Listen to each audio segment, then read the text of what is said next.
Hey there, welcome to or welcome back to No Pants Profits.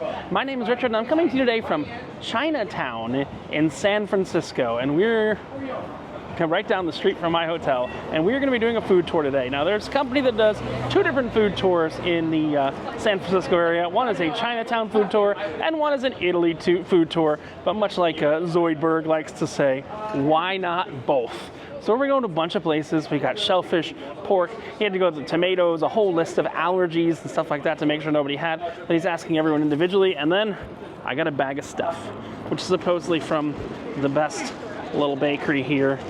So I've got an onion roll. I've got a pork roll. Got all kinds of stuff like that. So this is literally, I was handed this bag as I checked in. I was asked, if I've got allergies, stuff like that. Was given some hand wash stuff for COVID reasons. Yeah, oh, this is nice and hot. But supposedly we got some pork in here. We got some egg in here. They wanted to make sure that no one was vegetarian or vegan or anything like that. Okay, that's an onion roll. Let's try the onion roll real quick. Oh wow, that's good. Oh wow. There's paper on the bottom of the pork one. To peel that off.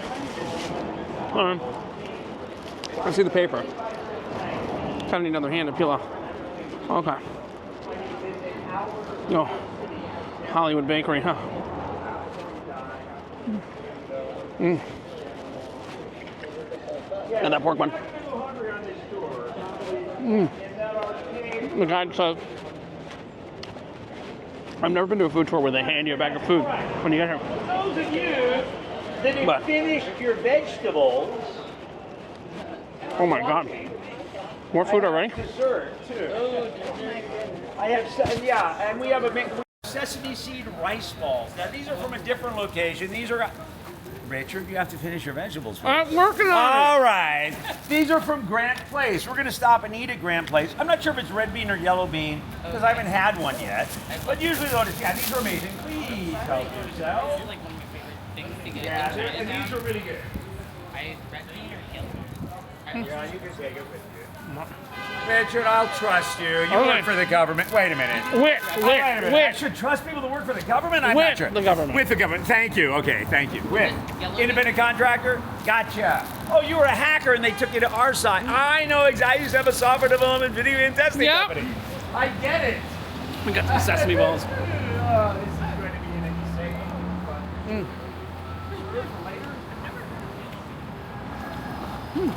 Okay. I'm going to tell you folks who I am.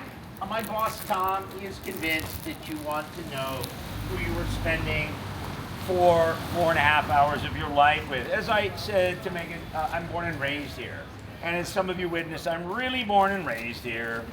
And I say that again because San Francisco did pay a tourism company, anyway, there's garbage when you're done, to do a study about how many people you meet visiting our city from other places are born and raised here. And it's a low 30%. And you might think it's higher. It's not. I used to think it's higher. It's just people identify themselves from here and they're not actually from San Francisco. Again, as I just said, the second thing out of Native mouth, if you were to say, so are you from San Francisco? I would have said, where did you go to high school? And then would have come the answer, well, I'm born and raised in Florida. I moved here 5 years ago. I feel as though I'm a native. Or else I'm born and raised in Emeryville or Redwood City. I just say San Francisco. The point of this is to utilize me as a resource. Being born and raised here, I know a whole lot about the city. I will not steer any of you wrong. If I don't know the answer, I just say, I'm sorry, I don't really know. I love sharing my city, and you're going to understand why. So aside from having a fairly loud voice and being born and raised here, what are my qualifications? My parents are big food people from very different cultures. Nobody's really guessed my hair is probably a mess. Guessed my ethnic mix so far correctly. I'm an American mutt, like a lot of us in the States. Someone got offended once when I said that, but it's true. A lot of us are a little of this, a little of that. They were not professional, but they loved to cook. My aunts and uncles married even vastly more different cultures, so culturally I've been exposed to a lot of food. San Francisco is an excellent food town anyway. If you don't know it, you'll learn it a little bit on this tour. After college, I went into the bar, nightclub, and restaurant business here, and also in San Jose, California. And then a lot of reasons, partnership problems are one, and I actually made enough money to take some time off. I went down to Los Angeles, California. Who has not been to LA? You've not been. I'm sorry, your name again? I'm sorry. Maggie, you know, it's a very different culture than Northern California, yeah, but it is the head of the entertainment industry. I don't know if you get those weird, like, housewife shows in the UK, Beverly Hills. You're lucky if you don't get them, anyway. Parts of it are like that, but it is the head of the entertainment industry. Anyway, I went down to Los Angeles to try my hand at acting and comedy in the LA area. And I'm sorry, your name again? Kevin. Kevin Bryant. Kevin, you play poker? Poorly. Thanks for being honest. I actually knew that, Kevin. Poorly. But if you played at all. And by the way, this question didn't come out of nowhere, folks. This is part of the history of this area. Poker was big in the 1800s here. Gambling was big. Drinking was big. The Wild West was not a term that TV and movies threw on marketing for the 1900s. It was really called the Wild West back then. It has always been a hard party, hard drinking, lawless, wide open, fun, crazy town. Everybody knows the game of poker and the term poker face. Yeah. So here is the deal, folks. It is my job to take care of all of you today, obviously within the 4.5 hours of the tour. If I can ever take care of any of my customers outside of that time frame, with anything other than maybe a movie or a restaurant or museum recommendation, fantastic. Rarely can I, but Kevin, my friend, in your case, I can take care of you outside of the time of the tour. And you already know this. If you want to do better in poker, you need to work at your poker face, because I can tell what you're thinking, and I'm going to tell you. Every guide for this company tells you a little bit about themselves. Tom says, no, you're spending a lot of time with them. And he also told me to lighten up my look. I used to wear all solid black. He said, a little more inviting. And this is why I bring food to the gate, so you have something to do. He said, people want to know. Some people are here for a day or spending half of their time here. And you're all listening politely, and I appreciate that. Including Kevin, who's like a statue looking at me. And then I said I went down to try my hand at acting and comedy. And when the word comedy came out of my mouth, you went like this, Kevin. You went, a little smirk and nod of the head. That was your tell. And I know you were thinking kind of like that. I know what you're thinking. Well, I guess the comedy didn't work out for Brian down in Los Angeles, because here he is, back in the city that he's born and raised doing food tours. And, you know, I take no offense. I've heard it many times before. I have a thick skin. All of you know by this point in the afternoon, I'm not a comedian. Someone actually recommended I bring alcohol and dole it out at the beginning of the tour. I'd be funnier. I don't actually think that would help. I do consider myself an actor. Are there any theater fans here? No. This guy in New York won the Pulitzer Prize, sleeping out like Gurgis for a Jesus Hop the A Train. I did an earlier play, Our Lady of 121st Street, the West Coast premiere at the Playhouse, the LA premiere at the Major. Got good reviews about newspapers. Remember those things? Newspapers. And an agent solicited me. They didn't like the production, but they said I was good in LA, so I didn't have to look for an agent. But my mom, she retired in India. That's where Stagecoach and Coachella music festivals take place. She was diagnosed with cancer. It's about 2 hours away. I'll always be very, very grateful. I had money saved to help her with sadly a losing battle. But after she passed away, they're redoing the play because he won the Pulitzer and he had a little buzz on him. So we don't really have any theater fans. Do you have any sports fans? Yeah. No, yeah. What's your favorite sport? Warriors. Warriors. Basketball and yours? Yeah, basketball. Basketball. Baseball is mine. The reason I say this, again, any garbage, people that don't know theater, that know sports, you don't think twice. For example, you got to practice your free throw, or go to spring training to be at the top of your game. A lot of people think acting and comedy just kind of walk onto the stage and talk. No, anything you do, coding, hacking, whatever you do, usually the more you do it, the better you get. Honestly, the only two jobs I can really think of right off the top of my head, you just kind of walk onto the stage and you talk about thinking, or food tour guide and president of the United States of America. But aside from those two jobs, you want to think before you just speak like an idiot for 2 or 3. I shouldn't do two things at once. I was trying to make a point. People do theater. It's like spring training or practice. It doesn't pay anything. When they get the big movie break, they're at the top of their game. To make a long story short, some guy got a movie. Play was over in 8 days. I knew the part. I didn't know the theater. I fell 18 feet in the dark during Q to Q. Fractured my pelvis, ripped my patella, tore my meniscus. It was a long, I shouldn't be dead, they told me. It was a long recovery, bed stretches game. I met my first boss in North Beach. How many of you know North Beach? So at the Cafe Trieste, we're gonna pass there. First coffee house with an espresso machine on the West Coast. This guy was hiring, I was in a class with this girl. He thought I was an actor, and I hadn't worked in 7 years on a can. I said, I could use a job. He said, why don't you take a food tour first? Many people, I make all my prospective employees, once I interview them, take a food tour. Many people think they want to do the job. After they take a tour, not many do. I said, but since you don't have an appointment, take the tour first. Well, I took the tour, I enjoyed it. Believe it or not, Kevin, and the rest of you, it was my sense of humor that sold me to the first boss and the other two. I know it's hard to believe, folks. Poker faces. I was tenanted by 2 companies, down to 1. Anyway, that's the story of your guide. I don't know if any of you feel any more comfortable walking around with me for the next 4 hours. I told Tom it didn't work. That's my story.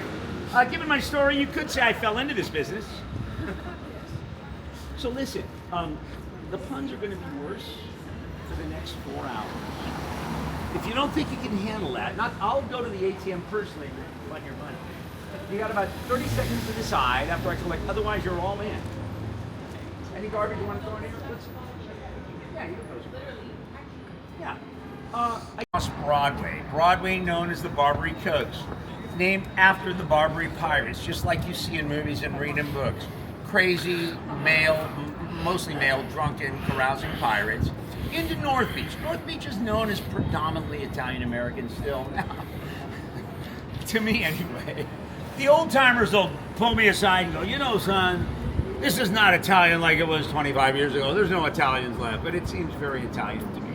The oldest neighborhood is in that direction. It's the Mission, settled by the Spanish. There were indigenous people here, the Native American Indians. The Ohlone is the tribe the Spanish first ran into, and you do not read a lot about the Ohlone in most American history books unless you're in the Bay Area. You read about the Apache, the Cherokee, the Sioux, all the Plains Indians.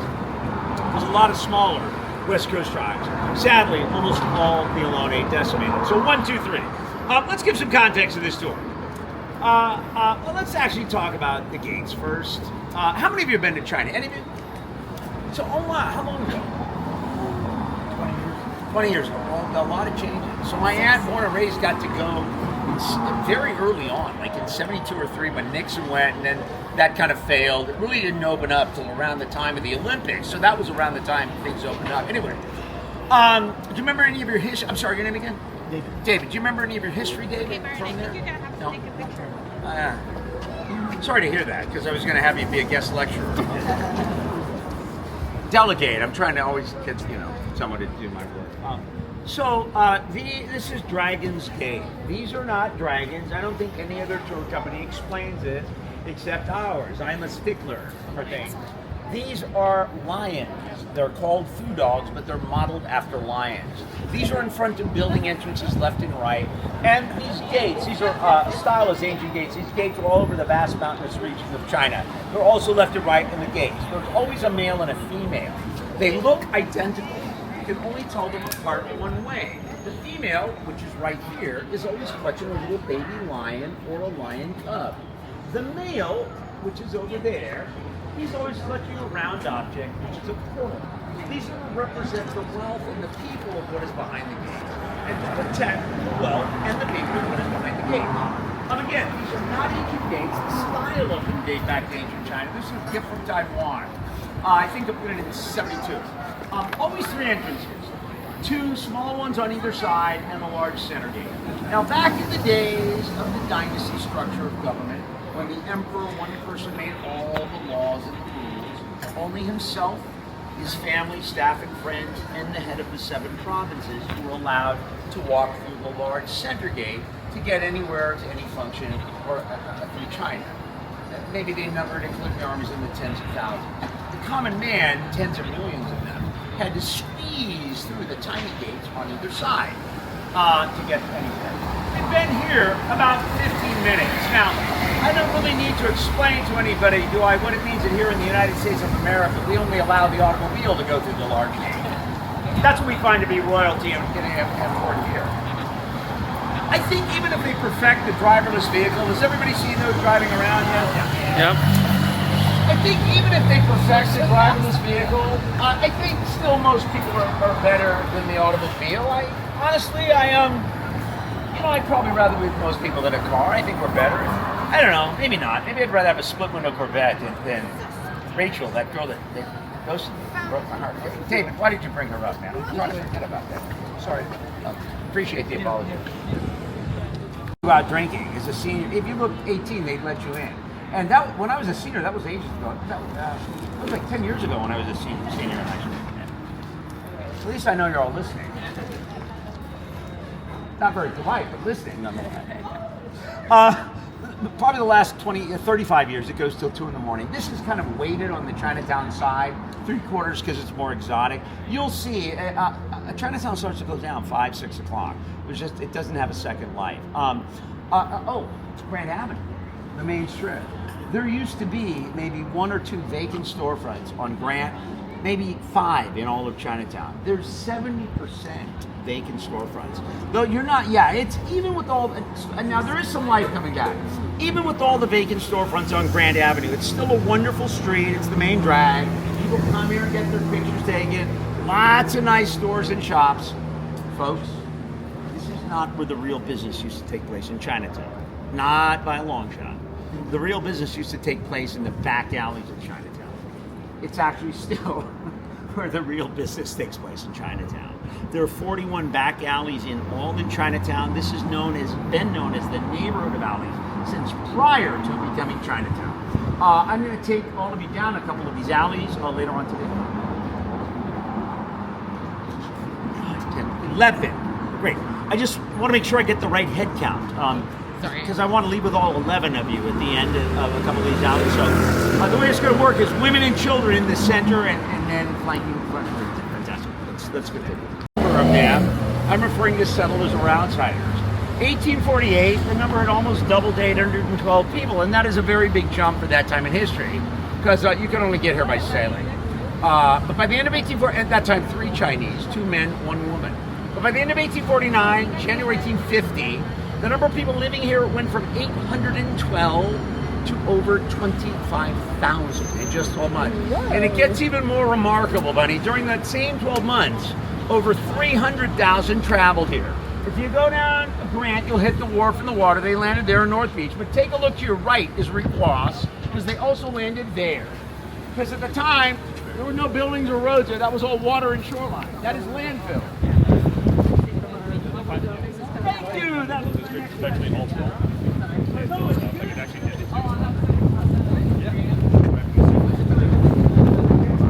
around the world. Now, in my opinion, the best new bean to bar San Francisco chocolatier is Dandelion, meaning they import the beans. Now, how many of you today took this for both the food and the history, the store, together? Did anybody take it for just the history? Anybody take it for just the food? So do you know about the Ferry Building Farmers Market, or who does not? I'm sorry, your name again? Julie. The Farmers Market Ferry Building, it was our ferry building. It's kind of morphed over time into, the best way I can describe it is like a Disneyland mall of foodie goodies. If you don't have time to go to the Mission, to go to Dandelion, they have a satellite store. Saturdays they bring out produce, and Tuesday onto the waterfront. That's a foodie tip. Now, in my opinion, the 4 great San Francisco chocolatiers, Ghirardelli, Dandelion, both bean to bar, C's, which has been around since 1935, I think. They don't import the beans. And Jade. How many of you know Jade? I think we may make a bonus stop since we have some foodies. Let me text ahead to Jade. Jade will tell you a little history of that. Because unless, how many people don't like chocolate? You don't like judgment. Actually, I say that in jest. I've been doing this for about 6 years. Only twice have people not liked chocolate. One time, both were allergic to it. So anyway. My best friend's allergic to it. And Yeah. I always forget, and I'm always like, do you want chocolate? She's like, I'm allergic. That seems suspicious. So let me give you how good a friend is she? So let me give you a little example again of how Chinatown has changed. Prior to COVID, I couldn't have stopped and talked like this. We'd be getting hit like bowling pins, and there'd be so many people. Not one store would have been closed during COVID. How many of you like tea? So we're gonna sit down in between the neighborhoods for a tea tasting. Vital Tea, traditional tea, used to have 3 stores. 1 here, where the gift store is, 2 down the street, open 7 days, 10 to 10. Now they have 2 stores, 1 open 5 days, 1 open 7. But you know, 1 Vital Tea, traditional tea closed down, but 3 bubble teas opened down. So yeah, just to let you know, it is evolving. So let's continue. I'm gonna call ahead to Jade. Oh. Could be one of her lyrics, but it's not. Sometimes the ad-libs work, you know, sometimes they fall flat. What can I say? It's actually from Ecclesiastes, the Bible. Now, this is a Catholic church. The exterior again survived the earthquake. You know, the Chinese didn't worship just one God. They worship many different gods for many different things. There was a god of finance and harvest and war. It was hard for the Chinese to understand one god doing everything. In order to proselytize the Chinese, they did a couple of things. One is this, and honestly, this is where I am the most relaxed on the tour, Julie, because if I forget my history, I just look over my shoulder and I read it off the cheat sheet. It's like when I wrote the answers, UC Berkeley on my hand. Yeah. Is there a statute of limitations for that? It's true, they cut and quarried part of the stonework in China, shipped it directly around the Horn, around the Panama Canal. Around Central America, no Panama Canal yet to cut through. Thinking if the building materials were made in their home country, they'd come to church and be Catholics. I don't understand that. The other thing they did, and we're going to go inside, and you can't take photos and pictures. Inside, there's two obscure artifacts. One is the Eucharist is housed in a tabernacle with a pagoda top for a shape.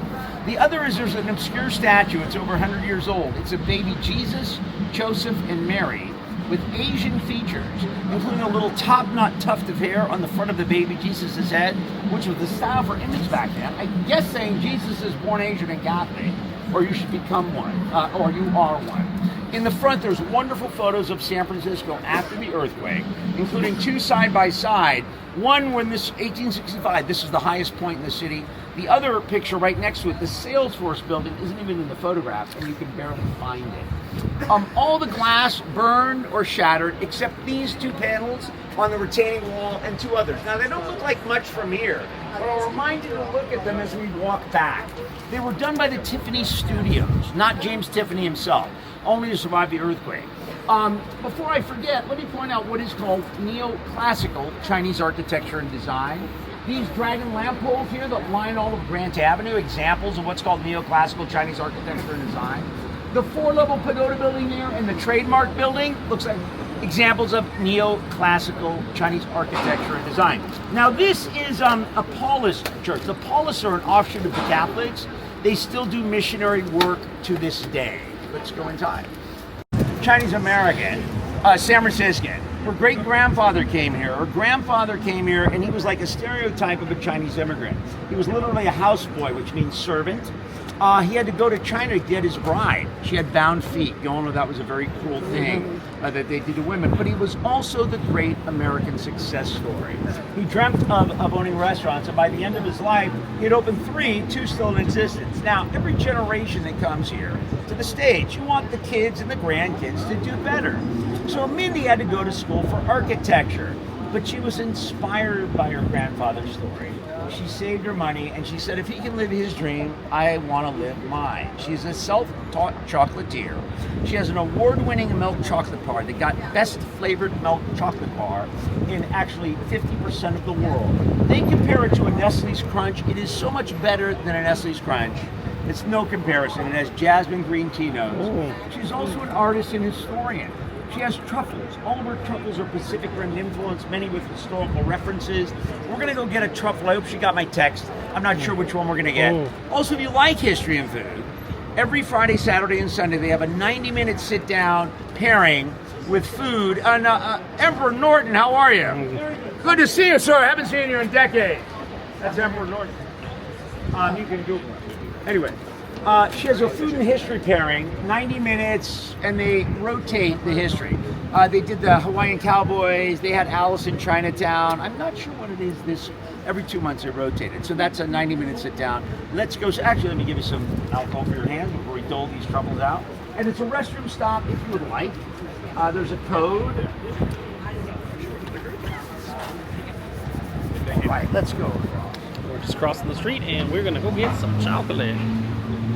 So after that stop by the gates, we went to the chocolate shop. Is the light green covered one. They're all excellent and very different. Now, being an architect, she obviously designed the space. Usually I have them talk, but I can tell they're busy. Chocolate. So there's a lot of nods to Asian influence, of course, the chrysanthemum, sakura, lucky peach, lotus flower, we're going to have lotus flower mooncake. And this lotus color flower of gold was only allowed to be used mooncakes. by the royal court, just to let you know. That's pretty cool. All right, so I got this peach chocolate. Oh my. Even that was down. Where are you? Asian in nature. And you can also get Hawaiian shaved ice if you want to do here. But I was told the thing to get here was the Crunch Bar. So I am going to grab one of those. Signature chocolate bar. Toasted brown rice. That's the one that I got to try. So I'm definitely going to get that and give that a try. Okay. We're going to go to the walk shop. And then I'm going to pick up mooncakes at the Eastern Bakery. Who's had mooncakes? And what is the type? Do you remember what you had? Do you have red bean or yellow bean? No, it's red. Red. Yellow. Most people have had red or yellow. Has anybody had the traditional lotus seed flour paste double yolk mooncake? Okay, so we'll talk about mooncakes in front of a picture of them because I don't know about you, but for me, visual aids always help me a lot in history class, Richard. Otherwise, if I didn't have a picture, it went in one ear and out the other. So let's continue. We sell woks, and we make our own woks here. And if you're not cooking with a wok, you're really not cooking. Woks are so affordable, so versatile, last a lifetime, and just makes cooking so much more enjoyable and easy. The average price of a wok is like $29.95 to $35.95, and we make them here. They're made of carbon steel. They have to be seasoned, and you only do that initially once, maybe 40 minutes, and it'll come out like that. And the more you use your wok, the better and lighter it becomes. It does become naturally non-stick. Woks, of course, are not only for stir frying. We do everything in a wok. We also steam and we saute, we deep fat fry, and we smoke. Very versatile and very affordable. And for those of you that might not want to carry this with you, you're visiting our great city, we do have a very user-friendly wok site. It's wokshop.com. We've been here 57 years. So we do know a little bit about woks, and I encourage you to try one. They're very affordable and very easy. There's nothing to it. If you like to cook, you'll just really enjoy cooking with the wok because of the space, and especially if you steam, like if you steam fish or you steam artichokes or ears of corn, because of the diameter and because of the shallowness, it's very easy to retrieve when you steam in the wok. We have a steaming juicer, which makes it very easy. And then your lid. And it's hot dog buns, tortillas, tamales, anything you want to steam, because it's easy to retrieve, and because of the spread, it's not things aren't piled on top of each other, so they steam much quicker. So while we're in Chinatown, they have the traditional Chinese Dragon Festival, 3rd anniversary. Came back after the illness with the traditional Chinese Taylor Swift sing-along. I don't think that's the thing. They're talking about video kill the radio. I'm not gonna stop it because, and I said, I'm not singing this song. All right, so next up, we're gonna have some mooncakes, but I'm just getting away from the T-Swift. We're gonna have some mooncakes, which supposedly these are Bill Clinton's favorite mooncakes, but I don't think he came on their dress. Sorry, never said this was a family-friendly channel. Blue dress mooncakes. That's what I'm calling it. It's from a mooncake shop right here, the Western Bakery, something? Eastern Bakery, Chinese and American food, and they just like playing this copywritten music out here just to anger me. But we're gonna have a mooncake around the corner. He's already picked it up. Our guide went and picked it up. It's time for more food, maybe. It's paved. You don't want to scare people off the first hour of the tour. I want to ease you in slowly to the back alleys of Chinatown. Known as the Alley of Painted Balconies in the old days, you can still see they keep them painted up quite nicely. And the name of it is Waverly. Now, has anybody read the Joy Luck Club or seen the movie? Yes. So Amy Tan, San Francisco author, born and raised in Chinatown, named her child Waverly. After it's a Waverly, come here. Now this alley, again, it would be entirely filled. Nothing would have been closed prior to COVID. And whereas Grant was always tourists and locals, this was mostly local. So let's continue. A little bit later. But I also want to point out the Tin Hao Temple. This is on the 4th floor. Now, it's not open now, but if you folks are here the next couple of days, it's on the 4th floor. And going up there, it is like walking backwards into time. There's actually no videos or photographs allowed inside. You can take them outside. What is a Mazu temple? Why am I stopping here even though it's closed? It's non-denominational. The closest thing is to Buddhist or Taoist is really what it is. There's 1,500 around the world. That's a lot for any kind of temple or place of worship. And they're worshipped by other Asian cultures, not the Chinese. Now, I'm not familiar with all theology, but Mazu is the only god I know that was actually born on Earth. A human being in the 10th century to a fishing village, lifted into the heavens to become a god. You know, if you're a Catholic, you die, you can become a saint. The Greeks had gods that lived amongst men, but she was actually born on Earth. And she's the goddess of world travelers, seafaring people, and fishermen. Yeah, her birth name here on Earth is Mazu or Matsu. Her goddess name is Mother Goddess. Now, do any of you get nervous when you travel? None of you? Thank you, Megan, for being honest. I do. No, I've been on a plane a couple times. It felt like it's falling out of the sky. Oh, great. Yeah, no, seriously, I hope you're never in a situation. And actually, I had an ex-girlfriend, Robin, and you know, if you're on the freeway going 70, 80 miles an hour, when somebody brakes hard in front of you, you're supposed to hit the brakes so you don't rear end them. This is true. Robin would step on the gas to try to go in between the cars. It was great. Now, this was actually, Sarah, a repressed memory for me until I started talking about the goddess of world travelers, and it all came flooding back, and I'm still seeing a therapist about it. So listen, seriously, I hope none of you are ever in a situation in the future when you're nervous when you're traveling on a cruise. And I hope actually if you're in Oregon, don't take Uber, take Lyft, because Robin is now an Uber driver in Oregon. I couldn't believe it. Anyway. But if you are in a bad situation, you call it the Matsu, her birth name on Earth, or you can call it the Mother Goddess, and she'll protect you.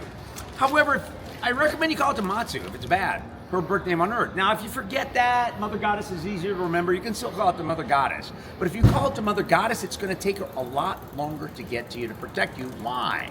Since she was born a human being, and you didn't call her by her human name, but you called her by her God name, she feels out of respect to the other gods in the universe. She needs to then put up her goddess-issued dress and robe, do her hair and makeup up like a goddess. It takes her a whole lot longer to get to you. That's not me making a bad joke, Megan. That's the legend. It has been the legend since its inception. Let's continue. We walked down Grant, we came up, and we walked to Waverly. As you can see, we're right there. It's one of two that go 2 blocks, Joyce and Waverly. Most of these alleys are tiny and dead end. A couple of them go a block long. This is Broadway. We're going to be crossing that later. That's the Barbary Coast. That goes into North Beach, situated correctly. We're going to go to Chinatown's living room later. That was what Walter Uloom Place borders. It was the center of San Francisco. Walter Uloom Place, first street in all of the United States named after a Chinese person. He ran the Cantonese Times newspaper, a newspaper printed in Chinese so people could understand what the heck is happening in their city. The first alley in all of San Francisco is Ross, and yeah, I think it'll still be light after we eat. I can take everybody down Ross. I think it'll be fine. We started right there. That's where the gate was, off of that bronze. That square known as Chinatown. It was actually illegal for the Chinese to own, rent, or do any kind of business outside of that square. In addition to the heavy prejudice that they received actual laws on the books. It wasn't until 1943 that they repealed something called the Chinese Exclusion Act that had been on the books since 1882 that they were actually allowed to get out of that square and do business. However, when the Japanese bombed Pearl Harbor, that was largely ignored. But people didn't really start coming and going until after Lyndon Johnson passed the Civil Rights Act. He did an Immigration Reform Act. So that square is Chinatown. So now, I talked briefly about how the China was structured. There was the dynasties run by an emperor. Underneath them, there were provinces, 7 at that time. And they were somewhere between separate nations on Earth and separate states. So the Chinese came here since, a lot of you like the history, right? They came for the mass Chinese exodus. That's what it was called. What was going on in China that caused the Chinese to come in such big numbers? I said 0, 1847, 3, 1848. By January 1850, we don't know how many Chinese, because every single one of them went up north. Many people think they came for the railroads first. No, they came for the world second in greater numbers, but they came for the gold first like everybody else. January 1852, we think the Chinese made up 16% of San Francisco. We still don't know the number of Chinese because we don't know the number of people. The estimates range 140 to 180,000. Today, the Chinese make up 21.4% of San Francisco. Not just confined to this square like they were back then, but all over the city total. This is the largest Chinatown anywhere in the entire world, and it is the most densely populated area, people per square foot in America, anywhere outside of Manhattan. So again, why do they come for this thing called the mass Chinese exodus? First, let me tell you how China was structured. Dynasties run by one guy, an emperor, kind of like our federal government. Underneath them, provinces, 7 at that time. They were somewhere between nations and states. What do I mean by that? Each of them had their own ruler of that province. They functioned as the emperor of that province. They were not, that was not their title. Each of them had their own personal army and general answering to that province. They had a royal chef, a royal food server, a royal docker, a royal nurse. You get the idea. Everybody did just one and only one job for that leader of that province. You did not have your food chef come out and serve you the food. It would make you look weak in the eyes of the other. It was a status thing. They'd be like, wait a minute. You have to have the greasy guy that just cooked your meal, serve it. You can't have some pretty clean white person. And again, if you defy them, the main form of punishment is beheading. And as I said, that's a pretty final form of punishment. So why they're between nations and states is over, Chinese culture is thousands of years old. The allegiances and alliances shifted over time. So sometimes all 7 would be friends, and maybe 3 would be at war with 4, 2 would hate 5. That's the reason. So here's why they left for the mass Chinese exodus. First, there was a rice famine, the main carbohydrate state. The people were starving. Second, the final dynasty ever, Shang dynasty, was corrupt. After 4,000 plus years of that structure of government, they were corrupt. That would be as though, it's kind of unthinkable to us in America, but that would be as though if our federal government ever turned out to be corrupt. We couldn't imagine that. No. But imagine that's how it was in...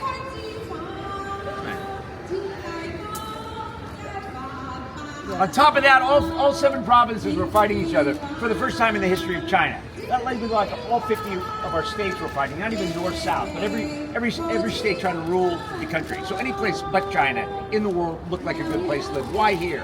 By the time the word got to China about the gold, this place was called Gum Sam in Cantonese, which is Gold Mountain. Now they call this in UK Chinese whispers. In America they call it telephone. You know the game I'm talking about? I'll whisper, I've got a black cat in Megan's ear, and she whispers it. By the time You got a black cat in someone's rear. Yeah, so we're hiring, I know you have to keep on the move, but they thought the rumor had changed. There was so much gold here that when you get off the ship, you just go through the nuggets and flakes here and put them in your pocket. But the real money was at Gum Sam, Gold Mountain. And don't worry about rushing to get to Gold Mountain, because when you finally get there and you find it, there it is. You peel it off sheet after sheet. It never ends. Enough for every human on Earth. That was, of course, not true. With 7 provinces, 7 styles of cuisine, let's go down and I'll talk to you about them and we'll eat. I assume that's a karaoke bar over there? Yeah. Sounds pretty awful. Paste seeds. Szechuan gets all of its heat from all of those, plus the Szechuan pepper, which adds numbing to the lips. It was kind of a soup, vegetable, mushroom styles. Those provinces didn't come over, neither did the seafood province. But from there we get Peking duck. Peking duck so popular, it spread to every single province. The emperors, the leaders, they loved their Peking duck.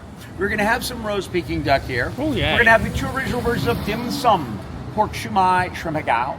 Dim sum means touch of heart, shumai means small bite, used interchangeably for the same style of small bite food. I'd say, hey, there, let's go for dim sum, let's go for shumai. And is anyone sensitive to hot or spicy food here? No? If there is... How hot? How spicy? Well, there's a dish, I don't think it's spicy at all, Richard. It's called spicy string beans, but there's one pepper. It camouflages as a string bean. About 25% of them, that's all are hot. Shinzao. They cook them together, and together they give off a flavor. I'll point it out to you. Okay. Don't play Russian roulette, though, because 25% are really hot, the rest are not. But together they give off a nice flavor.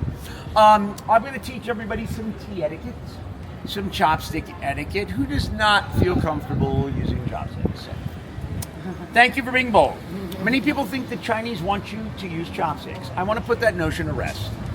especially in high-end restaurants. If you don't know, even if you know how to use chopsticks, they'd rather have you use a fork if you don't know the proper etiquette. I'm going to teach you all some chopstick etiquette, some tea etiquette.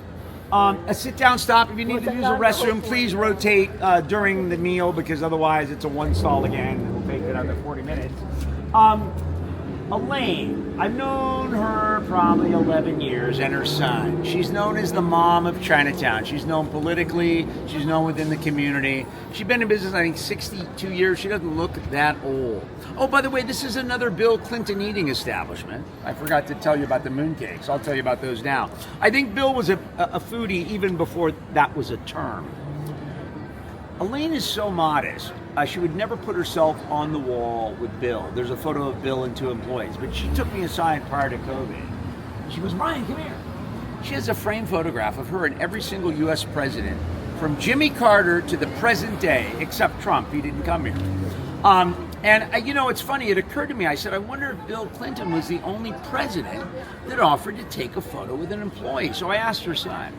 And he said, funny you should ask. There was only two presidents out of all of them, Bill Clinton and George Bush Jr., W. The only two that actually came in and had a meal, sat down, spent some time. If you recognize them, they'd sign an autograph or take a photo with you or answer questions about the presidency. Every other president was like, which one of you is Elaine? Oh, you're Elaine. Photo opportunity, and bolted out the door. And I want to bring that up because I think it's kind of nice. Now, it's not exactly what we call here in the USA bipartisanship.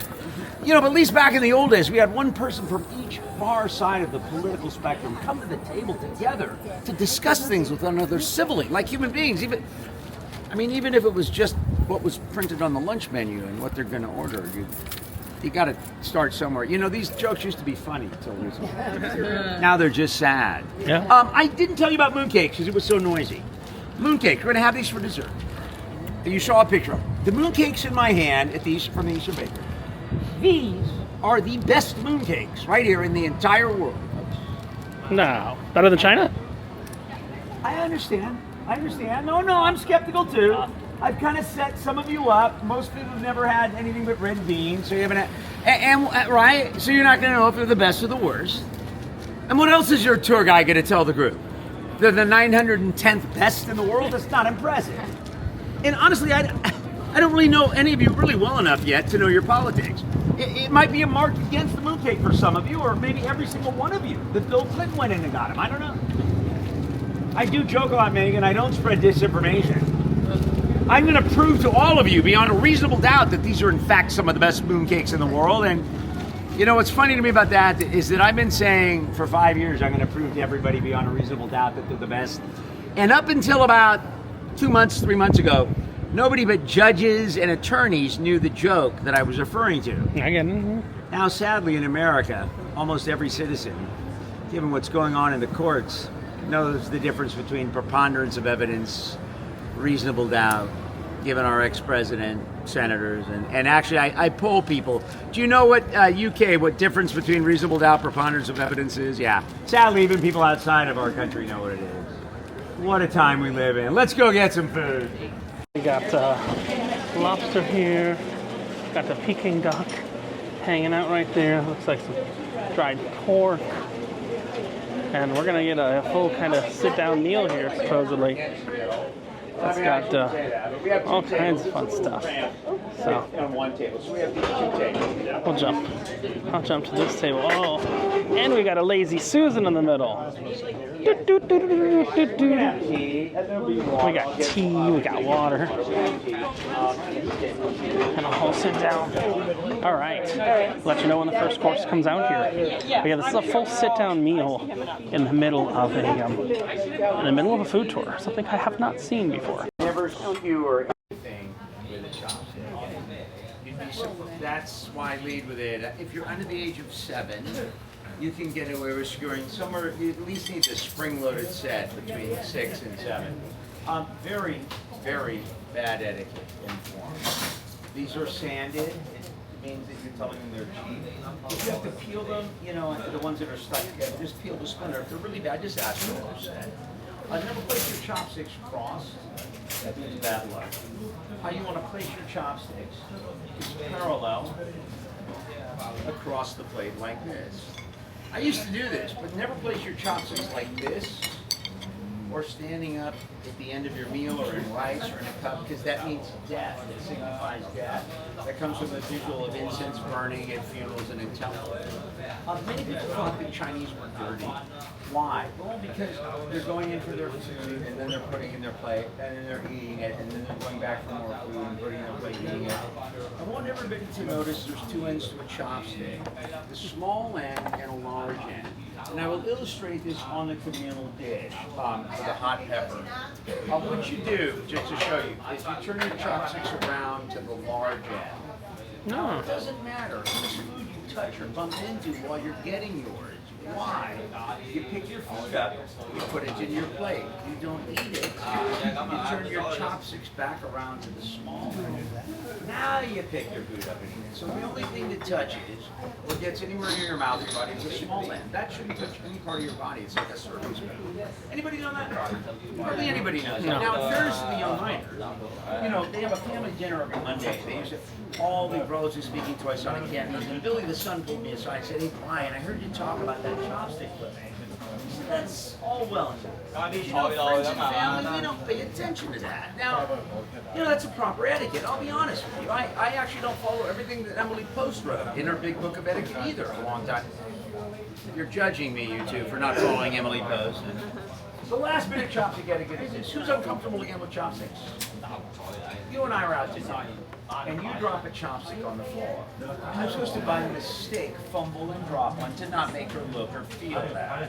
If I drop two, she is supposed to drop two. Now, there are forks. If you think you're going to have a problem with it, please use a fork. Because I told you, business is down in Chinatown, and I consider this family friends. And I can just see you drop one, and everybody drops one. I get 5 cents, and then you drop one, and I get 7 cents, and then I drop one, I get another 5 cents, and then I get called over by Ricky, who says, "Brian, come on, man, that's 17 sets of chopsticks in 10 minutes.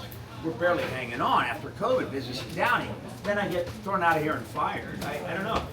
Then I might have to turn to a life of crime or be a crypto scammer or something. I don't really know. Anyway, that's the last bit of chopstick etiquette.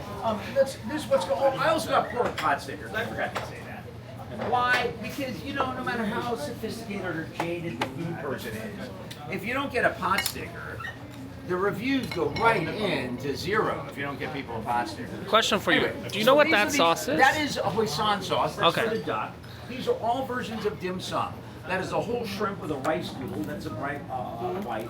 This is ground pork, a little ground shrimp for flavor, egg roll on top, ginger mushroom buckwheat noodle, ginger and mushroom pork pot stickers. All 3 are dim sum. Dim sum means touch of heart. Shumai means small bite. Use interchangeably for the same style of small bite food. Please help yourself. 5 and 60 days. And when it got to the size they liked, they stopped the one grain of they put a different grain for 2 additional weeks to make it grow fat rather than make it grow large. 2 weeks of the fattening grain, they would kill the duck. They would hang it up, coat it with a malt vinegar sauce. Please eat, this is my job. So, thank you for being so polite. Coat it with a malt and vinegar sauce, let it dry, coat it, let it dry. They did that 15 times. It was like shellacking the duck. Now, in the old days, they would stick the duck in an oven. Sometimes they oven bake them or deep fry them or both. Today, about 20 minutes, that duck was completely done. They would take an air tube down the neck of the duck, in between the fat, the skin, and the meat. They would blow air through it. That would separate the meat from the fat and the skin. They would throw the meat away entirely. Just serve the leaders and their friends and staff fat and skin alone. It was an arbitrary thing for the elite, like beluga caviar, and they would behead you if they thought you could eat the duck. It was reserved just for this specialty. Now today, when the duck comes out, it's the entire duck. What you do sometimes with the pancake, it's going to be a little flour bun. Open up the bun. That's what the purple hoisin sauce is, the black bean sauce. Like mustarding a hot dog bun. Take some green onions, stick it on top, and then take a piece of duck and eat it like a taco. Now be mindful because there's meat and bone. So even though there's all this etiquette with chopstick, it's perfectly acceptable to take the bones out with your hand like a chicken leg. That's fine. And if you don't feel comfortable with that, you can take the bones out in advance with a fork or a chopstick. However, I got it a duck for this table, a half a duck for this table. I got enough duck. Try it the way we eat it today, Megan, with the plum sauce and the onions and the meat, and then find a little piece of fat and skin alone. You have to peel it away from the meat and eat it alone. And why do I say this? You're all foodies. It's a very different flavor profile, the meat and the plum sauce and the onion. That's one reason to try it that way. And the second reason to try it that way, and well, you folks are very nice people, and I'm pretty blunt though, so I'm just going to tell you to your face. The other reason to try it that way is because the closest any of you here at this table are ever going to get to being a Chinese emperor is to eat some Peking duck the way they used to be. Maybe imagine what it would be like. I think I've ruined the tour for a few of you. Would you rather, I'd rather have me lie to you and say you had a chance at being an emperor, or tell you the truth? Be honest. Give it to me straight. Yes, I appreciate that. I'm not going to get any closer either. And I say that in fun, but you'll see what I mean. It's so rich and decadent, that fat and skin alone. When you try it separate, you'll see what I mean. Enjoy. Everything good? Yes, All right. So next up, we've got the Peking duck. Oh, there's way much Peking duck. We got a full duck. They got a half duck over there. And we'll go clockwise. So I'll be the last ducker. But we got duck, and then we got the duck sauce. It's not duck sauce, but sauce for duck. Sauce for duck, but not duck sauce. So that's a full duck. So again, you split open the bun. The way you eat it, a little hoisin sauce, green onion, duck, eat it like a taco, and then find skin and fat alone. And then take it down. Thank you. Very interesting. So yeah, so we stopped. We got the duck right there, and we even have a stop. The last stop. I think we're done with Chinese stuff now after we get the dessert. Well, the last stop's going to be a whole sit-down pizza. This is one of the things that you can't normally go and get just a couple tiny little pieces of Peking duck. You have to buy $100, $80 Peking duck. So, and I'm sure the pizza place we're going to go to doesn't sell by the slice either. So there's a good benefit of this, plus all the other stuff you get along the way. Thumbs up so far, and honestly, we are halfway done. So we'll see where we go from here. Mooncakes invented in ancient China, initially only made about a month before the Autumn Moon Festival. You pray to the moon goddess for good crops, a mild winter. The Autumn Moon Festival is like our Thanksgiving. They make them year-round there. The mooncakes, what have I told you? This is true. That these mooncakes are imported back into China. No. From Eastern Bakery, not into huge, Walmart, Safeway stores, but into very small boutique areas. Now I'm going to tell you why. Those of you that cook, how many of you bake? Any of you? Sure. And those of you that do you bake fresh bread? Now, when you bake fresh, your hands usually go down. When you bake fresh bread, do you grind the wheat to make the bun? I used to not even wait for a response.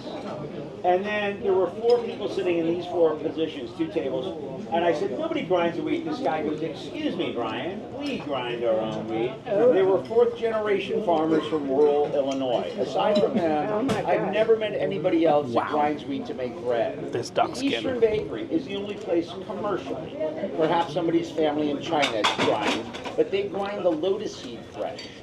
To then make the lotus seed, to then make the lotus seed flour paste. That is why they're the best in the world. That is why they're imported back into China.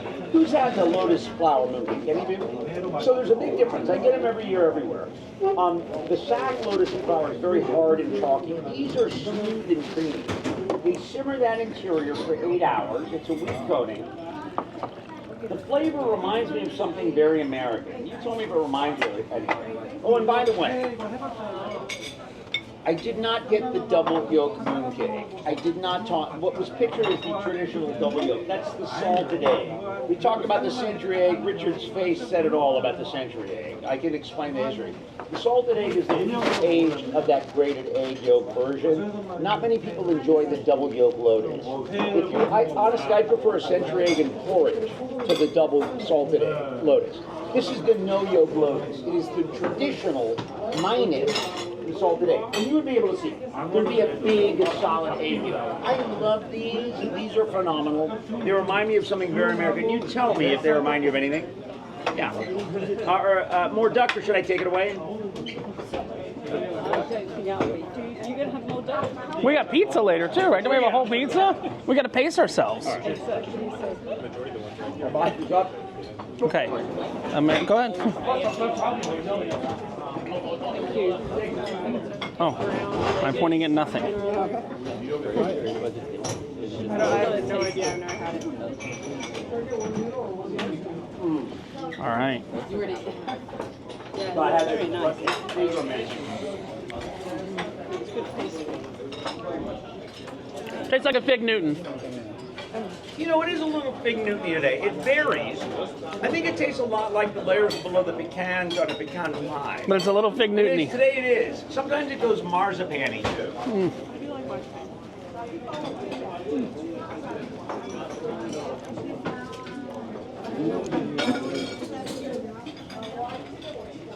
But not Wentworth. It says Dak Wogai, which means peace and harmony. This is alley number 2. It's still pretty benign in terms of alleys. It doesn't dead end, right? Why does it say Dak Wogai? In the 1800s, the Chinese decorated with thousands of paper lanterns, all shapes and sizes, just festooned it like a ceiling. And people thought it looked peaceful and harmonious, hence that nickname. But it soon became known as Fish Alley or Saltfish Alley. This was the center of the Chinese fish trade. The Chinese would dry and salt their fish on bamboo racks up on roofs, come down here and sell it in the center of the street. They supplied about 10% of the fish, approximately to San Francisco, 90% Italian fishermen. Shortly after that, it was an alley of prostitution. Every single building was a bordello. The top half of this building is the only building, part of a building survived the earthquake. And that is just one mason's kind of three-dimensional outcropping idea. It took a little effort to measure those bricks. He could have just flattened it out. And I look up there though, and I think, gosh, I imagine this whole place festooned with paper lanterns, and that's the only building prior to 1860. And I just picture young women leaning out, trying to wave in customers away from the competition. It's the Red Lantern. I'm an actor. I have to have a vivid imagination. Method acting, anyway. This was put up by adults, but it was the high school project for a Chinese youth group. Each of them did a rectangular panel. And you can see the seams if you look closely. Year of the Dragon, the most coveted in Chinese astrology. 12 symbols by the years. We are in the year of the dragon. Now, again, China's culture is thousands, maybe 6,000 years old, at least 4,000. A lot of records were destroyed pre-3,000. Every parent wants their child in China born in the year of the dragon to have a much better life than any other 11 years. Well, they figured out birth control methods and, how babies are born. Studies have shown the last 2 generations of Chinese youth born in China in the year of the dragon are doing far worse than any of the 11 other years. Why is that? Because twice as many are being born in that year. Yep. So they're entering the job market at 2 to 1, looking for the same number of jobs after high school and college. I guess you can't beat the math no matter what. So the Chinese, they go up north, like everyone from around the world, and met with a lot of prejudice. Their culture is very different. They eat black eggs. Their music, I think I hear some music. They play a lot of notes in between sharps and flats. Their tone scale is different. Chinese opera has been described as nails on a chalkboard, or cats on a hot summer night, or freeform jazz. Communication. I was on news here about communication. The languages, 2 languages, Mandarin and Cantonese, the 2 main languages, share the same alphabet. They don't even call it an alphabet, they're characters. Now, we have how many letters in our alphabet? 20? Okay, thank you. Just check it.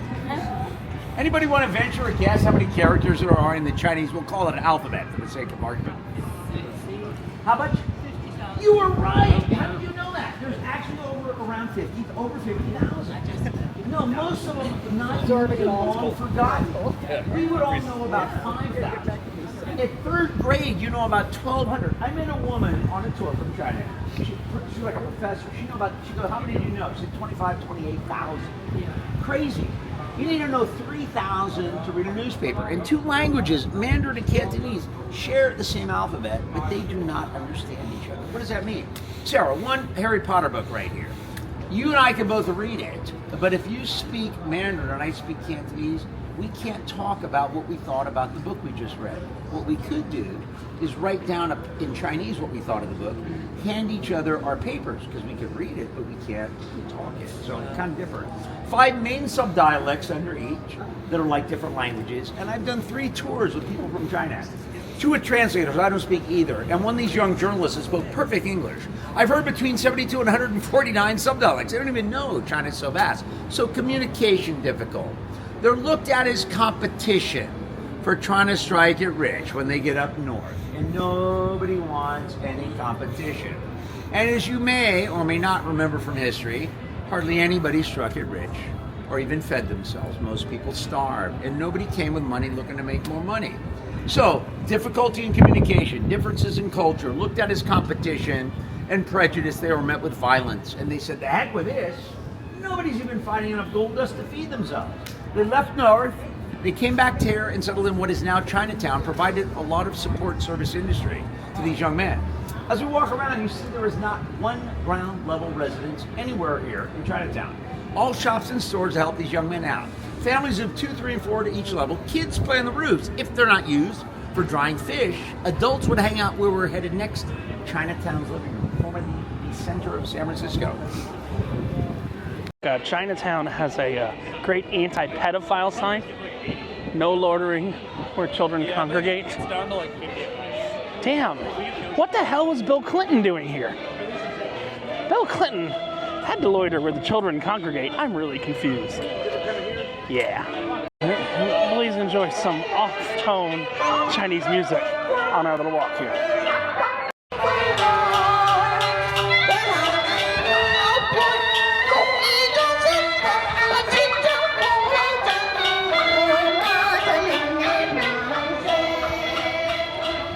I mean, it's a demonstration in public, so it's probably a pro-Ukraine rally. That's all I'm saying. Chinese, all Chinese food is Americanized to a greater or lesser extent. But, the old folks from the old country, they cook stuff with century eggs and durian. And they used to take people on Grand Avenue. But all those places you're talking about, Richard, did not make it through COVID. Talk about the place with the fish out front and all that stuff? Yes, they closed down sadly. But this place is kind of the miniature 7-Eleven version. Come on in while they're setting up. Okay. This is things you'll find in traditional cooking. Now, I told you the Chinese are poor, so I'll explain this in advance. As we walk in through there, you're going to see scallops for $400 a pound. And you're like, wait a minute, didn't Brian say that they were starving? Yes. What do? The Chinese report, you take a scallop, $3. It goes into a broth, which gives off flavors that people drink. You don't need a quarter pound of scallops. Some of these things absorb food, some of them adsorb food. Anybody wants to try a prepackaged century or salted egg, they sell them in there. Hell no. Nice offer, though. Yeah. Thanks anyway. Thanks anyway. Have you had baklut? Yes, I have. You know what that is, right? That's above a century egg. I agree. I've had century eggs and corns. I've had them alone. Oh yeah, this is Chinatown. I remember. Yeah, this is so come on in here.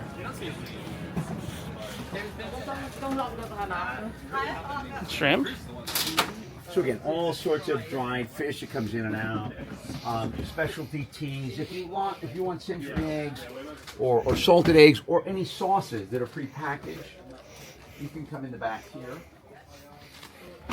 Yeah, so there's still a couple up on Grant, but they're so packed with locals. I don't want to interrupt the people shopping for their daily meal. But the big places are gone, sadly. But yeah, here's some of the century eggs. Oh, God. There's the salted eggs. Oh, God. That's just disgusting to get them prepackaged. I mean, I know this. No, I'm not a big fan of century eggs. So there's century eggs if you'd like to try them. Listen, if you try them, I don't want a bad review. So just do it after the tour. Do it after the tour and after you write the review for the tour. That's right. And then you write take your century egg. Yeah. I can tell you a story. And these sea cucumbers, dehydrated, used in weddings. Really? A lot. Yeah, they're many different grades. I don't know the difference in grades of the sea cucumbers. But you were saying they have like $400 scallops? Where is that? Oh, yeah. Well, look at it. Here, sea cucumbers. Wait, that's the actual price? Oh, yeah. Oh, no, that's what I'm saying. But see, this weighs so little, you take it in. Oh, yeah, and there's scallops over here. Oh, good God. They sell out. I mean, there's What are albonies? Those are scallops? Abalone? They used to be huge in San Francisco mollusks, but they grow very slowly. They've been fished out since the 1950s. This is insane. Oh, yeah. What these scallops cost. There we go. Good God. Oh, that's $539? Yeah, I told you. 490. This is stuff that traditional, old school Chinese. It's like Chinese medicine, or is it medicine, or is it These cooking? are not medicine. The medicine, there's different medicine places. These are all cooking. Wow, that's insane. Yeah. And it's just how long they age and how long they the place dry. is on Grant. The Have you two tried this large stuff places- before? Is it? No, I've not. I've had them in maybe a couple of, when I was younger, you know, big, large functions. Yeah. But I'm not educated about the differences, sadly. That is. But I know some of this stuff Okay. absorbs. Goji flavors, berries. You some can start. of it adds You can to start a it. cult with goji berries. There you go. Remember that, right? Hey, how are you? We're going next door for tea. You can start but a I'm cult showing with you goji the place. berries. Time. Father, how are you? Allergy attack. Oh, no. No good. You sure it just wasn't a late night? New shades, huh? Where are we sitting? I think we're sitting. Is this you're cleaning up? We're sitting here. Yeah, fine. Help me clean it up a little. I'll You take care? Of course I take care. Okay, let him take care. You got. Oh yeah, you look a little stuffy. Well, man, this was a bad year for allergy. I'm dying, man. For my age, dying. Sit down. So how you doing, cleaner? Have a seat. Restrooms are downstairs. My son take care of you. I'm not. Okay. taking care. I'm heading I'll home. tell you what. Any of you that want, Neil's not here, right? Join Neil's the here. here. So any of you that are gambling people, Wait, I love gambling. oh yeah, Let those people go. give you. Okay, Richard. We gonna play some 3-card money right here? No, put your money on the table. We split it. Split it. Oh, hold on, let me wipe it off first. Oh, I'm down. Let's do it. I always love a good gambling game. No, Yeah, am I a gambling person? Oh my God, you are. Well, geez, you might be able to. You might break me. It's gonna give you 3-1 odds. All your area. Important, aspirin. Am I a gambling person? And somebody I don't pay to go on cruises because I'm a gambler. took me out the Roll River and rolled down the dam. Let's see what. All right, I'm ready to gamble.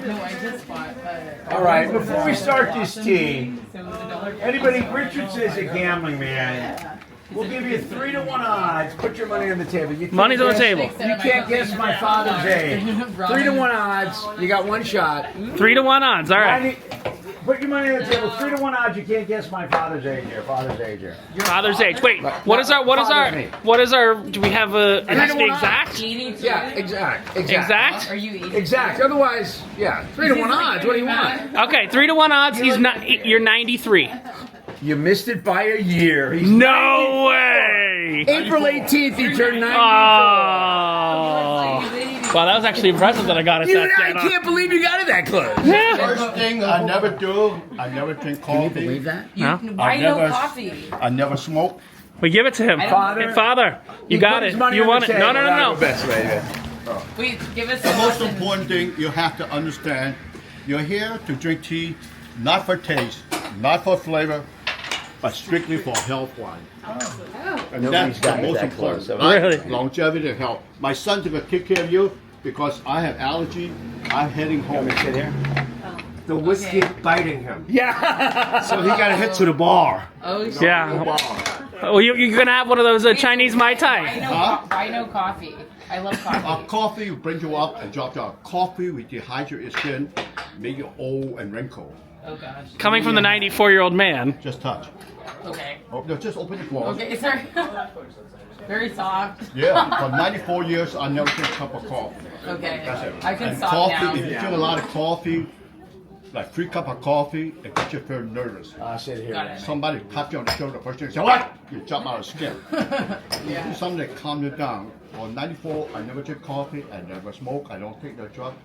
I exercise every day. I look a young woman all the time. I drink good single vodka. Okay. Wait, but do you drink alcohol? Are you single? Do you drink alcohol? You're not? That's okay. I'm not the jealous type, but You have to understand. 8 o'clock, I go to sleep. Oh, That's all right. that's your word. Business done by my son 7. Take care of you. I'm heading home.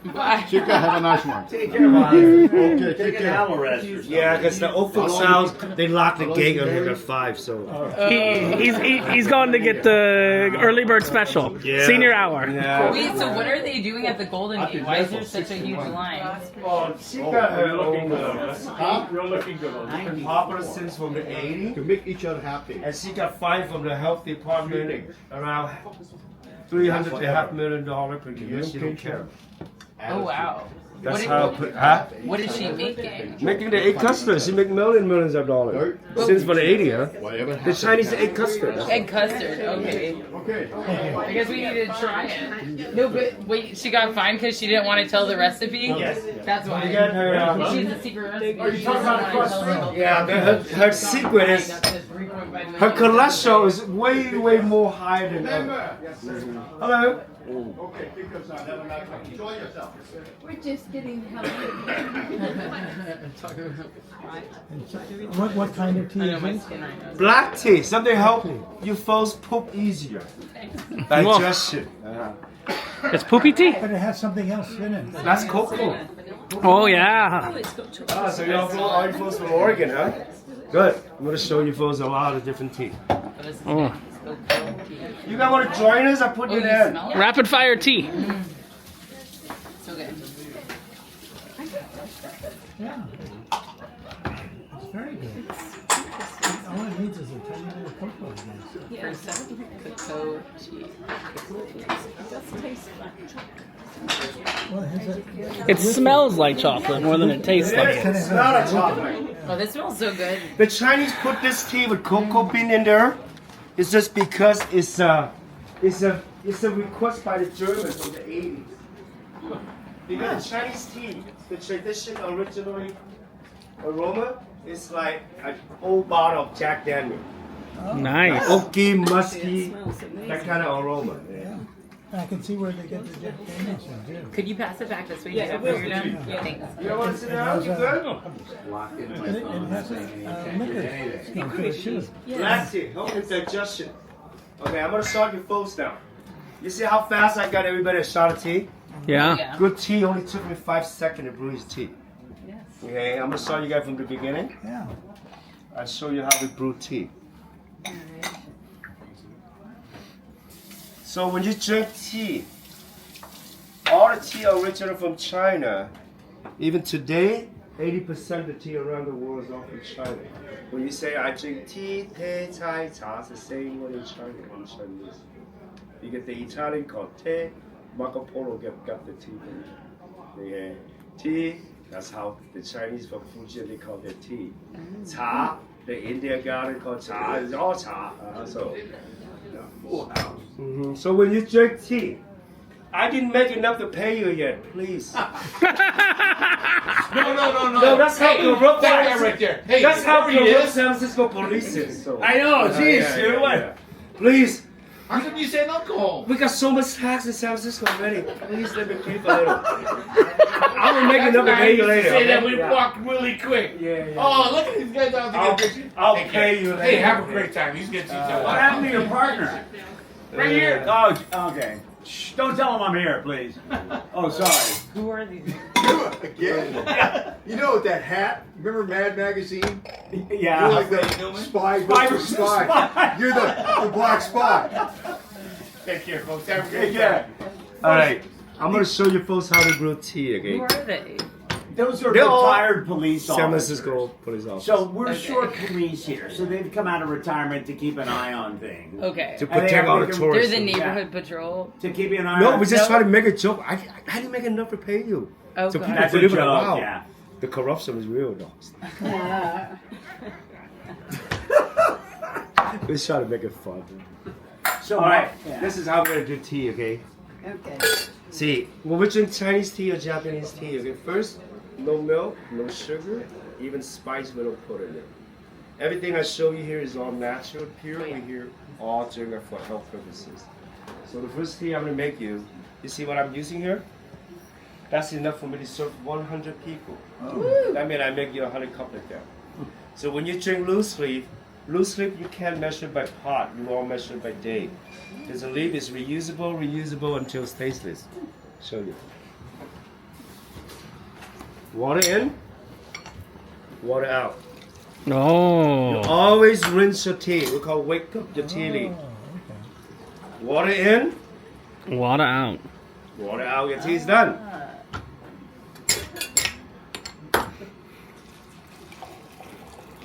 Good tea leaf, they all grow from at least 3,000 feet and up. And they all picked by hand and rolled by hand.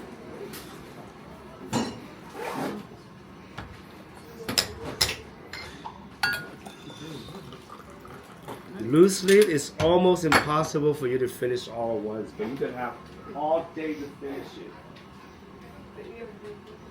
When you drink tea, you only make whatever you think is enough for you to drink that moment. That's it. Leave the leaf alone. You have all day. If the weather's too hot, you walk away your desk more than 4 or 5 hours. Highly recommend just keep a refrigerator. You can save it for the next day. Same thing like the leftover food, okay? There we go. This is for energy, man. This is a ginseng. Ginseng. Ginseng with high mountain green tea. It's a combination. You have a plug, I didn't know, my phone is going out. Yeah. So how long have you guys owned the tea shop here? Oh, this shop here is 21 years. We have 3 locations. People are asking us why. If I don't, we don't have enough seafood. Because for us to do demonstration, we're not just demo you the tea. We're here to demo you the Eastern medicine. It's Chinese tea or Japanese tea is more than just health food, okay? And there's energy tea. All tea have caffeine except whiskey. Whiskey, no caffeine? No, whiskey have no caffeine. Alcohol have no caffeine. Oh wait, that was the question we didn't get. Did your dad drink alcohol? Okay. Let me make it very clear now, okay? Eastern medicine, we don't wait until we get sick, we look for doctor, we call prevention. We don't, whatever we eat, no problem. We don't say we eat healthy, we don't say I'm eat clean, but we say we eat balanced. And then our internal, you have temperature, we call hot and cold. But I'll get back to that later for you. You have to adjust right into the middle. And every day we eat, we breathe, you have to detox and purify your internal. That's how you don't get sick. Everything we eat, we drink, it's all related for health because to avoid to see doctor. We push it back, we don't want to see doctor. So, another one, Eastern medicine, we have another theory we call poison kill poison. You gotta have a little bad hobby to keep yourself strong and healthy. So my father drank a bottle every night for 60 years. And he still lives. Bottle of whiskey? Yes! A bottle of whiskey? Jack, what's his? I drank a bottle for 30 Like years. a big bottle? Yes. Like It's how poison big? kill poison. No. And he No, doesn't 1/3 drink- a bottle. And it 1/3 a doesn't- bottle. Wait, no coffee, but that. No, he drank 2-3 shots every day. Like a little bit. For 60, 70 years. And which one? Macallan? 18 Scott? years, that's what he This likes. is all Scott. I guess it's Because of all his influence, I drink whiskey every night for over almost 30 everything years. else. Yeah. Because Eastern medicine, we look at alcohol as part of medicine. It is a medicine. Okay? A lot of things we do wrong here, we all got poisoned by sugar. Look at our kid. Oh, yeah. Right? Yeah. The worst thing is sugar. Look at all the artificial colored drink in the liquid store. That's poison. Alcohol is not poison. Second thing, you look at how we balance in here. You eat hot, you drink cold, you eat cold, you drink cold. Where the hell did food go? See, we balance ourselves the wrong way. Everybody eat the same for the whole entire world. It's a different style of cooking. Is this couple from Europe? You from Europe, right? Okay. Europeans don't drink cold ice sweet drink. So do the Asian. Only North to South America. That's right, from North to South America, Central America, we all have the same problem. Sugar and the cold ice drink, we balance ourselves in one direction. And the cold what? Cold drink. When you eat hot, you drink cold. You eat cold, you drink cold. Where the hell your food go? It solidifies. It solidifies everything up we your eat. stomach. Yes. Oh. You want to eat hot, drink hot, like the Chinese do. Eat cold, drink hot. You always drink hot.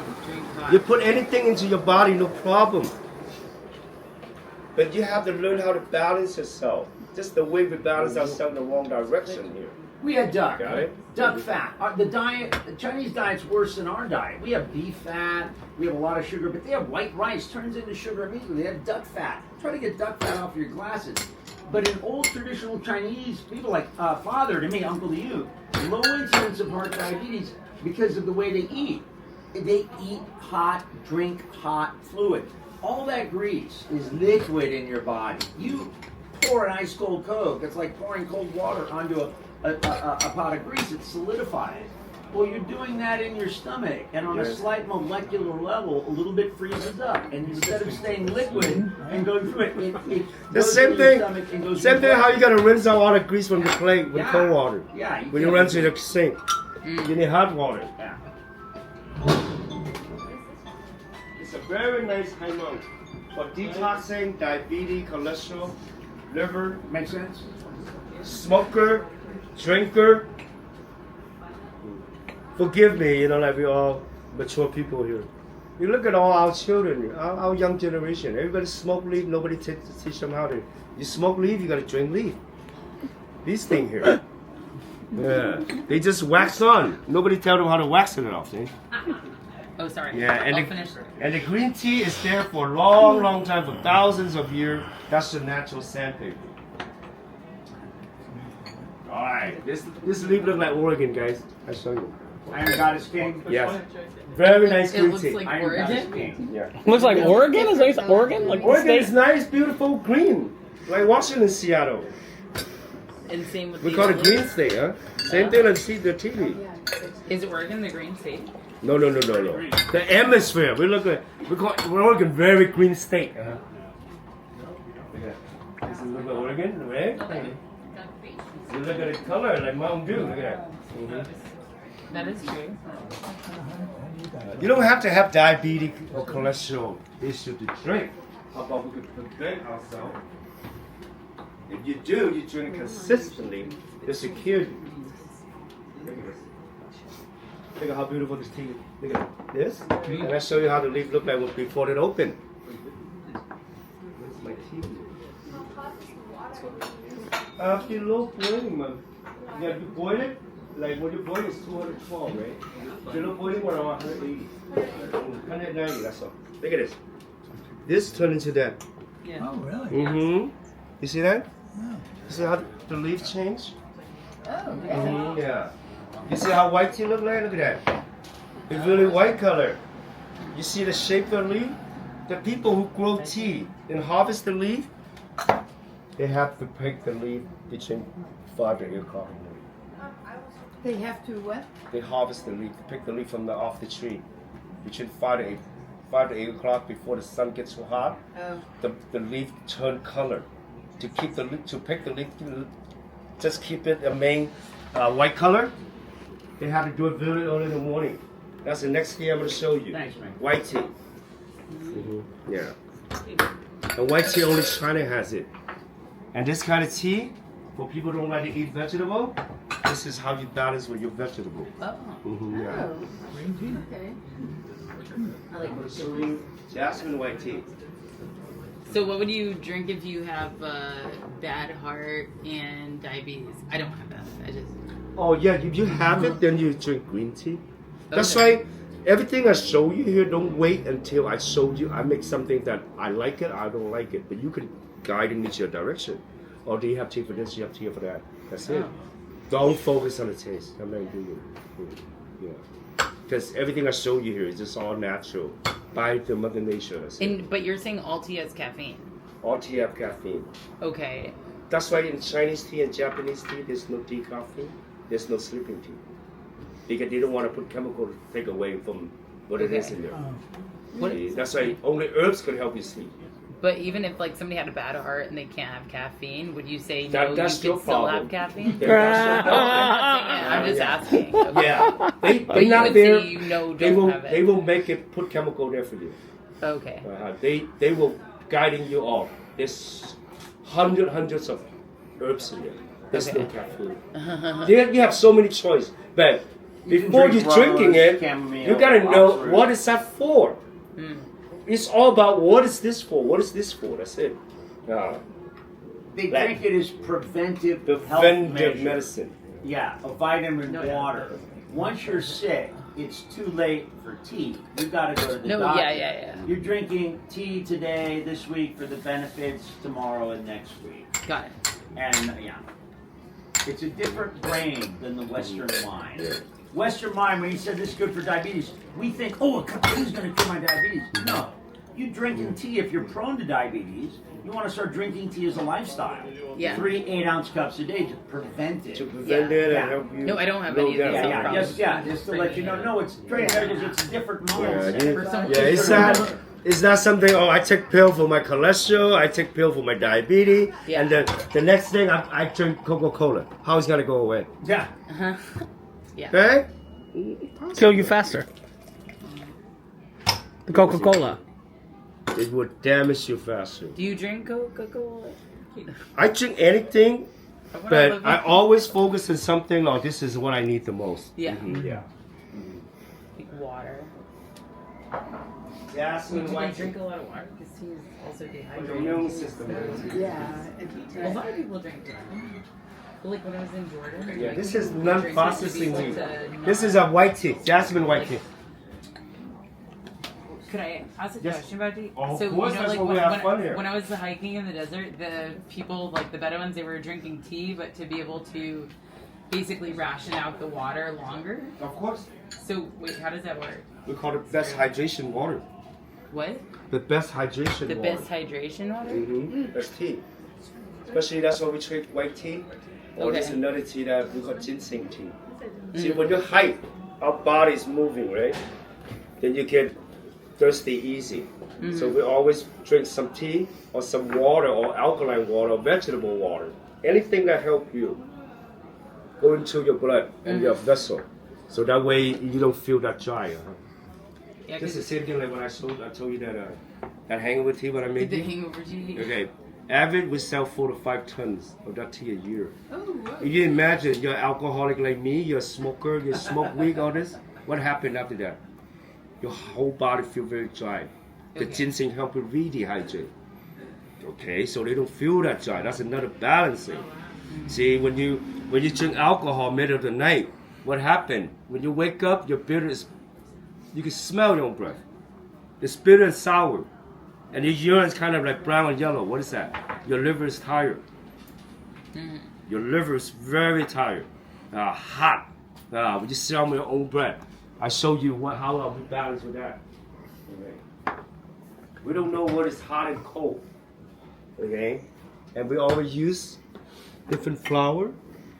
This is what everybody grew up with in Asia. Doesn't matter if we're 1 month old, you're 100 years old. Everybody drink this. Okay? I'll make you guys something that you never see in your life. Whoa. This chrysanthemum is from West China, Russia, and Kyrgyzstan area. From a very cold hemisphere. The reason why the kid or the parents all feed our children with this, the kid naturally got yang easily. Okay. Okay, you see what I'm using here? That's enough for yourself all day. For me to do demo, that should be enough for me to serve around 50 to 70 people. Yeah. Just that? Wow. Yeah, because that's what everybody grew up with. I'll show you guys. In Asia, that's what everybody grew up with. And what kind of tea is that? Chrysanthemum is a flower, man. Yeah, we drink herb, we drink flower, but same thing that what we mentioned is all for health reasons. It's all about for our body. What is that for? What is that for? That's all. Huh. I'll get him some herbs later. I have a question. What does duck shit taste like? It's just the color. Oh, okay. It's called duck shit. Really? This is how we do it.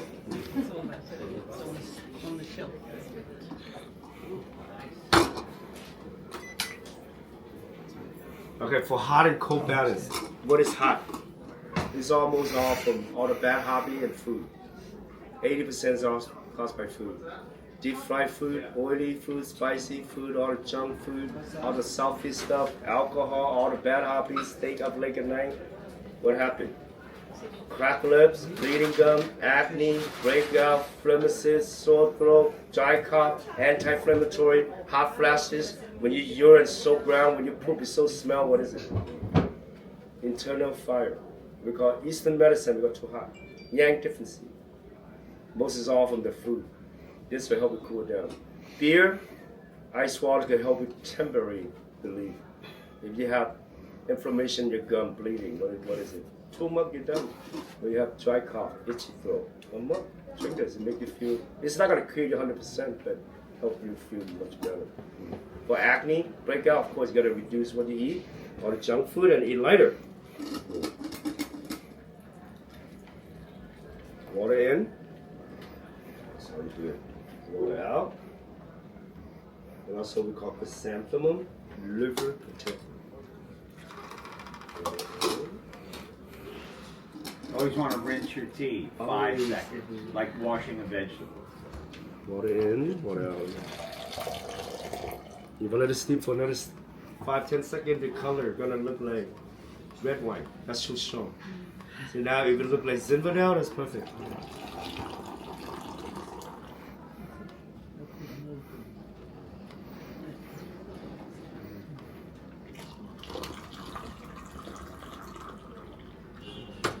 That's it. And then we save it. Yeah. Simple. Very healthy.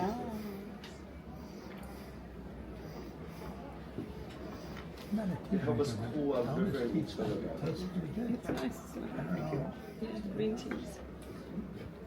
There's no caffeine in this, okay? Because they don't belong to tea leaf, yeah. This is just practically a herb. Yeah.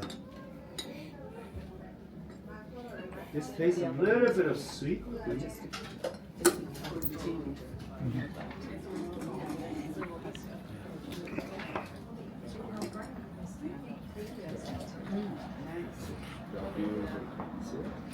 like these, the non-black tea.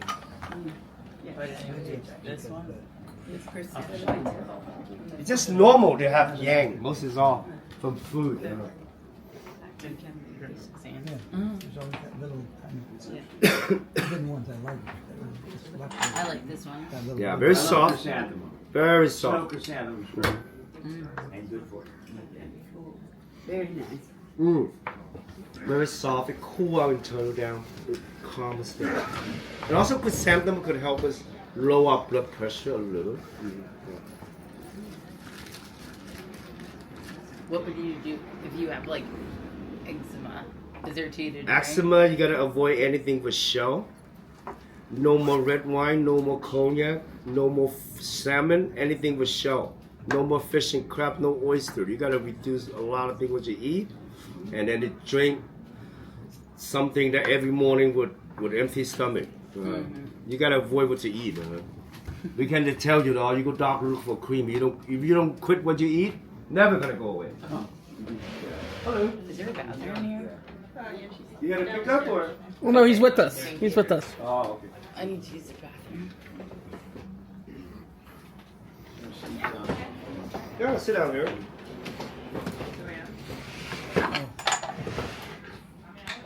That's an extra there, yeah.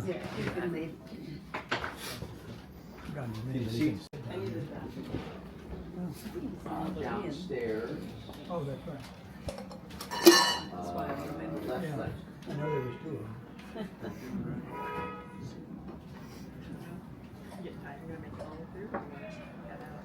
I feel like we're watching an infomercial. What's that? We're watching an infomercial on the TV late at night. An infomercial. Yeah. But wait, there's more. We got so many celebrities. We're on TV so many times, so many years. We not even feel anything from the cameras. Oh, I know. I'm saying I feel like I'm watching an infomercial. You know what? You know who I have here? Oh. Janet Yellen. Oh. I had her 3 doors down from me. She spent 2 hours with me, with my food and my tea. Oh, we got a lot of information. We just enjoy what we do. We do, you know, we got a lot of energy because we like what we do. We share what we know. Yeah. All right. What else we gotta try? Well, milk. I'll show you guys one more. How's that? Okay. Because, yeah, because have no question from you folks. I don't know where you gotta leading me to. So I'm gonna show you one more. That's it. Everything I show you folks here. This is a tea I show you.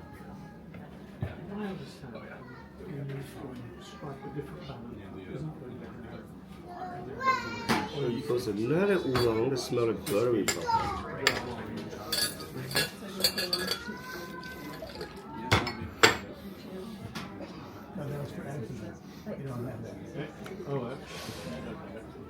Yeah, eczema is good. We call the heat going to the blood. No red wine, no fish at all. Yeah, you can avoid anything that will show in there.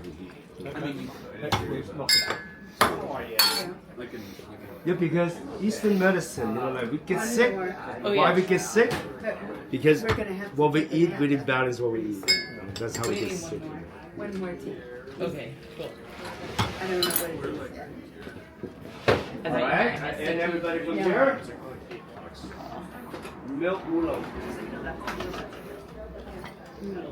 Another oolong for focus and concentration. Is that just the color of it as well? Why you call it milk oolong? Or No, the aroma. Okay. Yeah, smell it. It smells it. Amazing. It's like butter popcorn. Yeah, very smooth, very melty creamy. Oh my God. Here, no. You can smell it more there, probably. Oh, you can smell it. High Mountain green tea. Oh. This is it, right here. When I say high mountain tea, mean the leaf grows of 3,000-4,000 feet. Oh.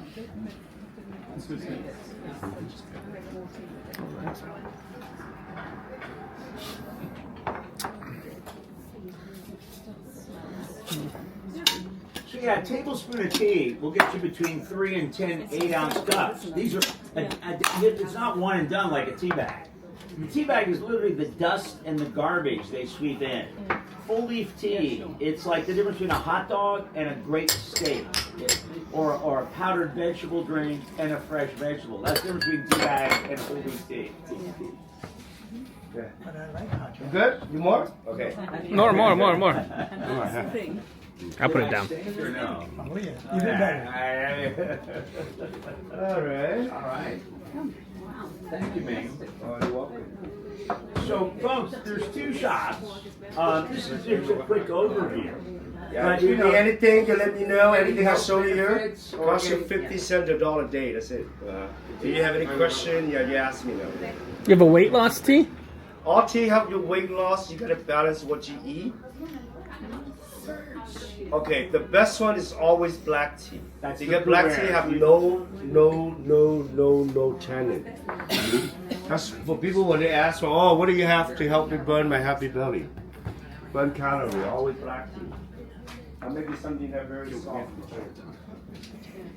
That's black tea. That's pu'er, and that in a cake form, it smooths out. It's like a good wine. It gets better and smooths out with age. Yeah, all the tannins go away, and probiotics and prebiotics replace it. In China, they call it old people's tea. You want to make a... Yeah, I make them something very easy to drink. Something that smells like rices. The pu'er. Oh, you're going to make it what type this time? The rock pu'er. Oh, rock, okay. So at the beginning, you had cocoa pu'er. Yeah. He's going to make you a different pu'er, rock pu'er. Because see, since you're drinking it as preventive medicine and you want to drink 3 cups a day, you want something you enjoy drinking, right? You don't want to like have something. That's why all the white teas generally do the same. All the green teas, all the pu'ers do the same. But you want to drink something you like to drink.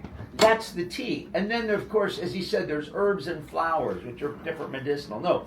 Anybody like wine or, yeah, tea, if you think wine is a rabbit hole, tea is a rabbit hole. If you say you like red wine, what would he like? A Pinot?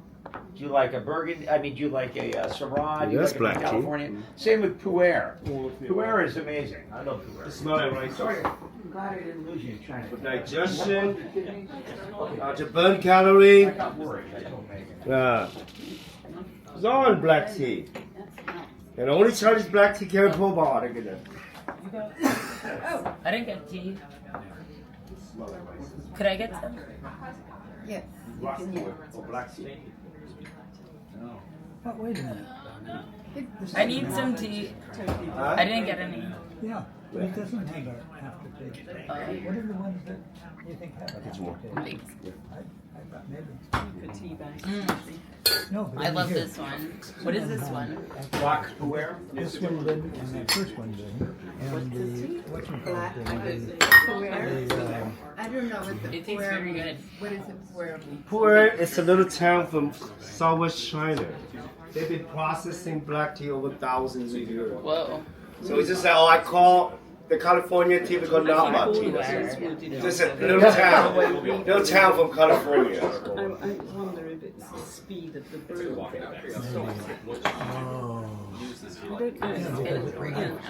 I just assumed. We have 1.5 days to do it. Yeah, but you have to keep it refrigerated to avoid the leak and oxidize, get mold. Same thing like leftover food. You don't want to touch a leftover food more than 2 days, right?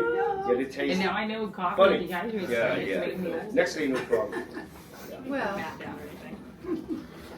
Kids, if there's any questions, you have any tea you want to purchase, like I said, you locals, if you're here for a while, they have 2 stores. We're going to backtrack to the Fortune Cookie Factory. But yeah, you can come in and he'll pour you any kind of tea you'd like, as they'd like to try. And this is St. Louis. This was the center of the Chinese slave trade. With the ratio of men and women so skewed, they would sail to China and auction young women as slaves underneath the ground. Now, if I over-explain, it's because if somebody asked me, maybe other people are thinking it. A couple of them said, well, you keep saying the real business. You mean the illegal, nefarious activity? I said, of course that's what I mean. They said, well, I don't understand. If you're doing some illegal business in a dead-end alley and something goes wrong, you can't call the police, what do you do? Where do you go? Well, let's say it's our alley. Let's say it's us 4, and we're doing this with you 4. And there's some disagreement over the business deal, and there's some kind of a scuffle. Well, we're backed into our alley. What we do is we open the door, we scoot back down the door, and we slam the door behind us. Now, by the time they get the locked door open, they're faced with 3 doorways, right past that door. One goes to a dead end, one loops around and comes right to where you started, and the other goes down underneath the ground to a tunnel.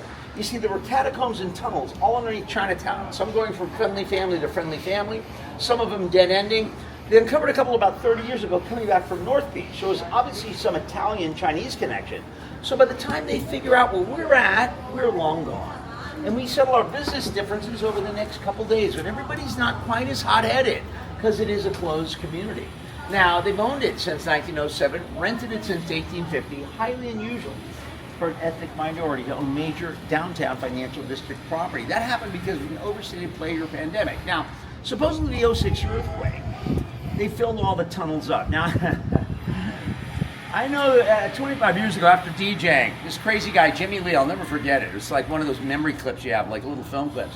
Crazy light man. Hey, let's go play some poker. You play poker? 3:30 in the morning, go to the corner, knocks. About 4 minutes later, some guy comes up. There's at least one tunnel. If there's one tunnel, I know there's more than one. I don't know where it goes, because they still own that property. Let's continue. Fortune Cookie Factory. This alley has been used for movie shoots. Part of Indiana Jones, the Temple of Doom, shot here.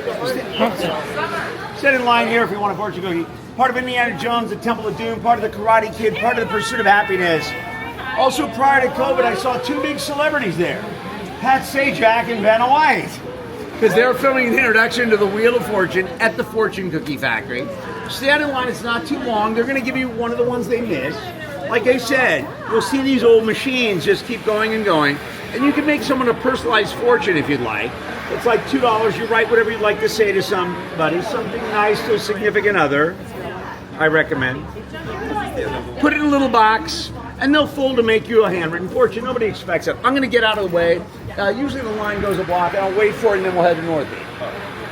All right, so we are now in the fortune cookie factory here. Chocolate and regular adult rated X. Adult rated X. There we go. So we can get a little sample. Thank you. Oh. Yeah. And that's how they're actually making them. Excuse me. Oh, sorry. You can see the heat. And it puts it in. I already got yelled at for going on that side. I won't go on that side then. So yeah, they've got the heat.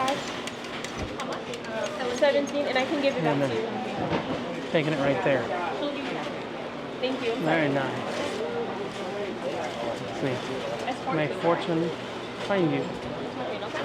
So it heats it, it cooks it, puts it out. Come on, let's go. It's okay. Kind of automated and everything like that. Really quite cool overall. Wait, Hey. sometimes you just beat the line. Yeah, we beat the line, yeah. No, sometimes there's a line. Because they give these free samples and all that, but it's like, you get a bag of X-rated fortune cookies for $10. That sounds like a good time, doesn't it? Especially if you're gonna go on a cruise ship, and you're just gonna randomly give them to little kids and shit like that. I'm an evil person, okay? That's all I'm saying. Hey there, Richard here, and I am in front of the Fortune Cookie Factory. And this is pretty much all anybody knows of Chinatown in San Francisco, because yes, this is where the Fortune Cookie came from. But I came here on what I consider the best $100 you could spend in San Francisco. Now, it's not $100 total, you're paying $100 for the tour plus a tip, but I've got this tour that I'm on right now with Brian. He's from, what's the name of the company? How are you? It's Local Taste of the City Tours, or sffoodtours.com. And you got two different tours you do. You do one of Three, just actually. Three, okay. One Chinatown only, one North Beach which Chinatown. is their version of Little Italy. Yes, and then the one we're on right now, which is combined, which is combo tour. 4 to 5 to 6 hours, however long it happens to take. It Let's not takes lie. a long time. And you get two pretty much full sit-down meals in this as well. No question. And for $100, the best $100 I think you can spend in San Francisco, no bullshit. He created the tour. And I didn't even pay him to say that. He said that of his own volition. He paid me an X-rated fortune cookies. Check it out. Link below. Here's the deal. They own this property. They would literally open one day, Wednesday, 10 in the morning till noon, and close for a month. Then they'd open up 7 at night till 9 on a Tuesday, noon till 2 on the Wednesday, 7 in the morning till 9, and then close up. And then, it was crazy. And there's 3 rumors. One is, I told you they own this property, but the folks are old. They just open whenever they want to sell egg tarts. Their egg tarts are legendary. The second rumor is they don't really make their money by selling egg tarts. Oh. The third rumor, which I think is true, is all old family recipes are coveted. And it's true. That's what just meant. They don't want to give the recipe to their egg tarts to the city because they're afraid somebody in Chinatown is going to steal the recipe. Of course. And that's right. And that's what the deal is. So those are the 3 rumors. Now, great egg tarts, no question, they're expensive. They're like $4, $3.75 each. Another place that makes good egg tarts is Stockton. But yeah, these are good egg tarts, but it's crazy. And the thing is people start to text each other, and there'll be a line, like a 2-hour wait, or until they run out of egg tarts. Yeah.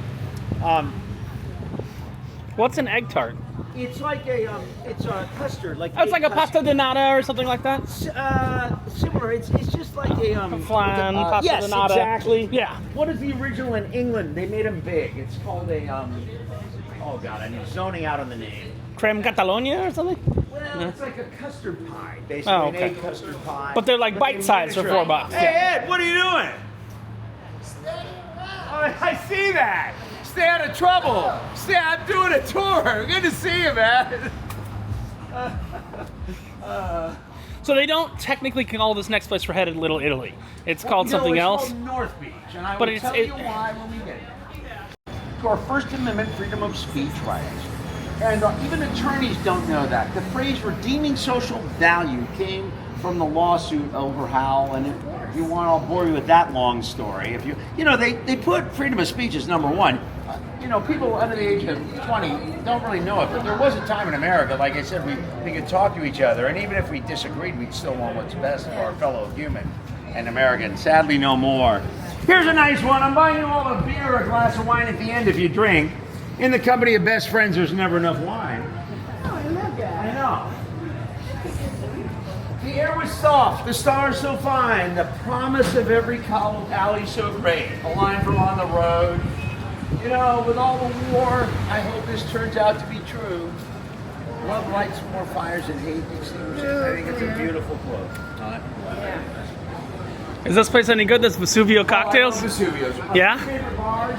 Well, yeah, I'll talk about them. That's what They have unique cocktails? Like ones that are just theirs? They don't have a thing that they're known for. So they're not like a tiki bar or anything like that. They'll just make you the standard stuff. Just a great hangout. Beat Generation poets used to hang out And they're here. open till 2 o'clock every night and that craziness. Yeah, and they have jazz. This is City Lights right here. Another really good, fun, old-time San Francisco bar is down Soroyan Alley and to the left. It's Specs. Winona Ryder and Sam Shepard used to hang out here. Now, you think my sense of humor is strange. Henry Lenoir, that's a Frenchman. He's long dead, but there he is sitting naked. Oh, wait a minute. The owner of the bar is sitting naked on an open barrel of cocktails with a spigot on it. Means he's serving them to his customers. That was his odd sense of humor. Let's continue. Oh, Tapas Club. Oh, yes, the Condor. We're talking about the Condor.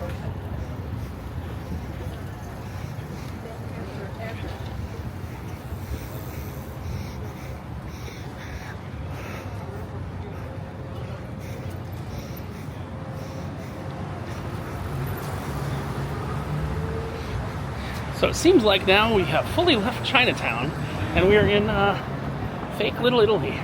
North Beach, I think they like to call it. It's amazing how quickly the scenery changes, going down one alley and coming to another. This is not normally on the tour, but we've got Sam's world famous burger. It's got a rabbit there. Okay, this is a hole in the wall. Anthony Bourdain, you can see what he said there. Come on in, Metallica. Oh wow. This is a good motherfucking burger.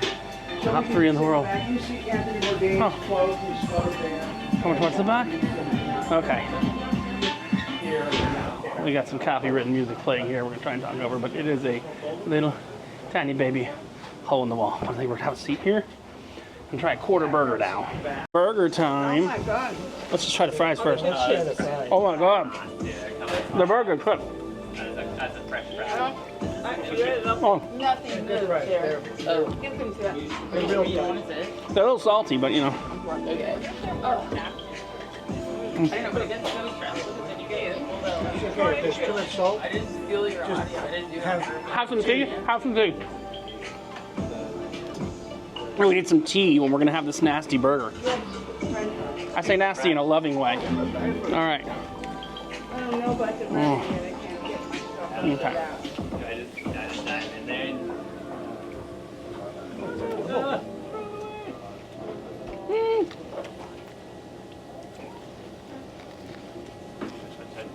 It's alright.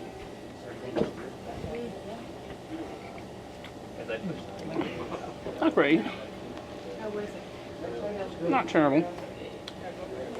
Do you want to buy tea? Yeah. Square for everybody. It's alright. Napkins there. I wouldn't say anything super special, but it's alright. Oh, the fries are more remarkable than the burger. Folks, I'm going to call ahead to the next location. So when you're done, meet me out there. It's just a great double, just nothing big, just a great all-American burger. I think I'm trying to get my boss to add this as a regular stop. I think it makes a nice bridge. No, it's great. Between Chinatown and Northern Beach, but you know, I have a good boss. No, I have a good boss. He lets me, he lets you improv. Lets me do what I want to. Yeah, that's true.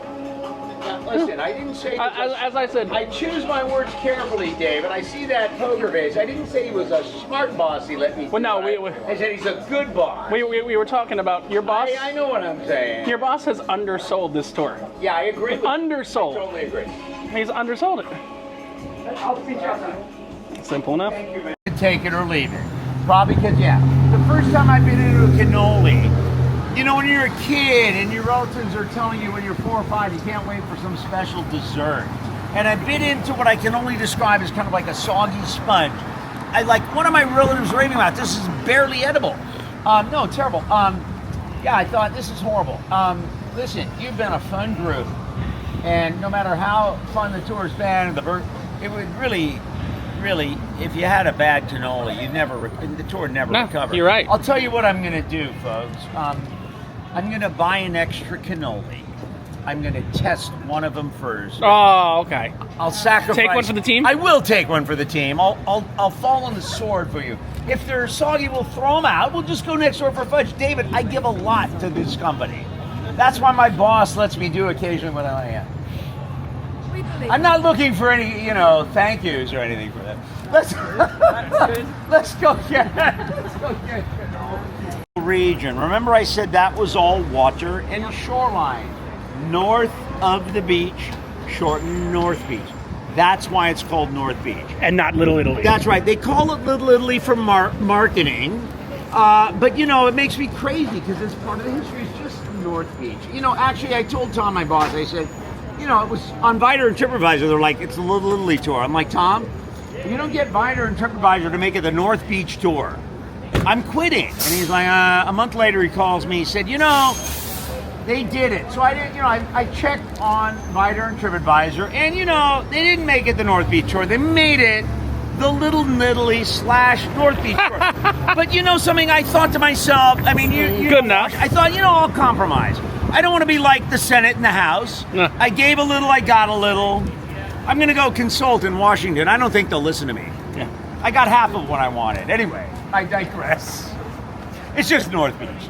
Second wave of Italians came, the merchant class, the Lucchese. They go up north, they strike out, they settle with their Italian brothers. They do what they do best, open up shops and restaurants. All of that's a product of that. And then the third and final wave of Italians came in the 1890s, and they're the Sicilians. And the Sicilians just took away the fishing industry from the first wave. Do you folks not know what I'm referring to? Or you just worked at, there's a certain percentage of male Sicilians. They belong to a fraternal Boy Scout like the mafia folks. Oh. They just took away the fishing industry. Not the same mafia that was on the East Coast what Coppola wrote about. When they cleaned it up in the 50s, that was the third and final wave. I promised I'd show you a Banksy. See the tree? Above the tree, there's a stencil wall. That's an original Banksy? It is an original Banksy. It's almost as famous with the girl with the balloon. It's the guy with a gas mask. Behind it, it says, if at first you don't succeed, call it an airstrike, which has a lot different meaning than when he painted it, sadly, nowadays. No, seriously, but that's an original Banksy. Look at the condor, Broadway Barbary goes, let's continue. Noisy. It's a dive bar. You know what a dive bar is, right? Yeah. It's got all the attributes of a dive bar. It's got cheap drinks. It's got live rock and blues cover bands starting in about 20 minutes. Well, take a look across the street. It doesn't look like it has once been cleaned since 1861. They were closed look at the windows. They didn't take the time when they were closed during COVID to wipe the windows down. This kind of stuff you can't make up. Anyway, true stranger than fiction. So next up, we've got the Stella Bakery. I think it's a reference to a streetcar named Desire. If it's not, then I'm wrong. But we are getting cannolis here. That is our third to last stop. I think we got cannoli, we got chocolate, and then we got pizza. We stopped by the pizza place. He placed his pizza order on the way. He said we'd be back there in 10 minutes or so. This tour is fucking fantastic. Problem is it's advertised as 4 hours. Probably should be 5.5 hours. It's wonderful. It's the best food tour I've ever done. So, yeah, no, I have no reason to lie to you on this channel at all. It's the best food tour I've ever done, period. End of story, done. But we still got 3 more samples, or full size, or who the hell knows what size. We got 3 more to do before we finish this food tour. Again, we're technically at time right now. It's 6 o'clock, but we'll make it. These are amazing. Italian cannoli. Should be either a fresh baked or deep fried crust. Either on a metal tube or a wooden dowel. So the crust is crispy inside and outside. And then you're right, David, right when they order it, they should slightly sweetened whipped ricotta cheese on either end. Powdered sugar sifted freshly on the top. which is really why I should not have worn a black shirt today, because if it's fresh, it gets all over. Depending on the region or the family, chocolate chips or pistachios. These are chocolate chips. So when you bite into this confection, freshly and properly made, all the textures should hit your palate the same way a good piece of music hits yours. What I mean by that, the music, whether it is a symphony, a rock band, funk, jazz, it doesn't matter, EDM, that music sound pleasing to your ears as a whole. When you focus in, you should be able to pick out instruments like rhythm from lead guitar, viola from violin, bass synthesizer from effects. This applies to all musical recording artists except Phil Spector, his productions, Ride, and the first album by Jesus and Mary Jane, Psycho Candy, but I digress. Same with the cannoli. How is that, Paz? Yeah. The cannoli should taste good as a whole. That was great. But this is the way a cannoli should be. Some people have never had a good cannoli. Well, We have 3 extra cannolis. I mean, one, I'm sharing one. extra cannoli. Yeah, go and have one. It's against my religion if I don't have an extra cannoli. We have chocolate and pizza left, right?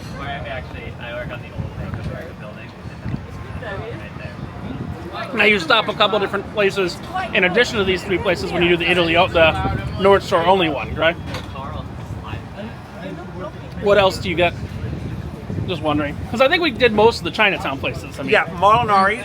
I'll take those, or I'll take one more. Last call for cannolis, and they're going to Sarah. Oh, they're we're here. So hello everyone. My name is Eddie. Perfect. My name is Eddie. Welcome to Z Chocolato. We've been here for over 21 years up here in North Beach. We are most well known for our deep layered fudge coverage. We also make our own chocolate confections in the front case. We are most well known for these 2 bad boys. Our 7-layer peanut butter pie and California fudges. We are the only fudge company in the world to make a 7-layer fudge. Most companies stop around 2 Oh my 3. God. We go above and beyond everything that we do. The sign above me does mention that we make our own 50 flavors of fudge annually. However, that's just a little bit of a white lie. We simply don't want to have to pay our designer to come back and change one little number. We no longer make 50, we make over 150.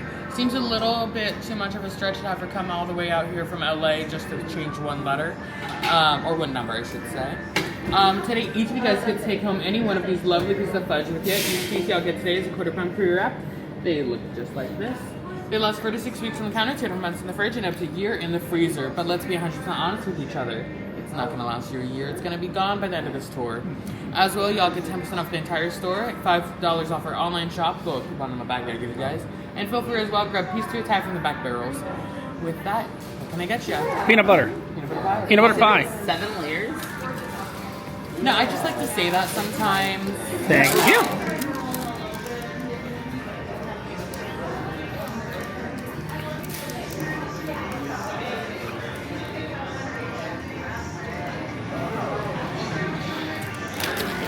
So we got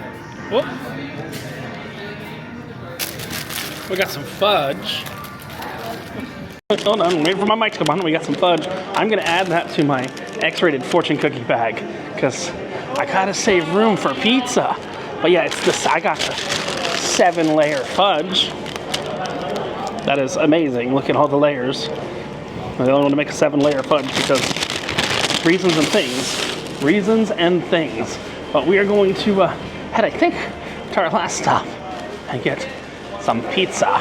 But the fudge goes in the fortune cookie bag for later. It is now closed. Now I understand what that I'm means. not connecting I never those understood dots. Mona Lisa number 3 opened in 1979. It is still open. Mauricio, who you just met, he is from Sicily. He is from a family of policemen there that investigated the mafia. Now that's a story that I've been told, and I'm sticking to that story. And I think it's true because there's photos of his family all over the wall, police hats, and that was him when he was 20. He's never talked about it. I think when the investigation broke, he had to come over here. One of my 2 favorite pasta places.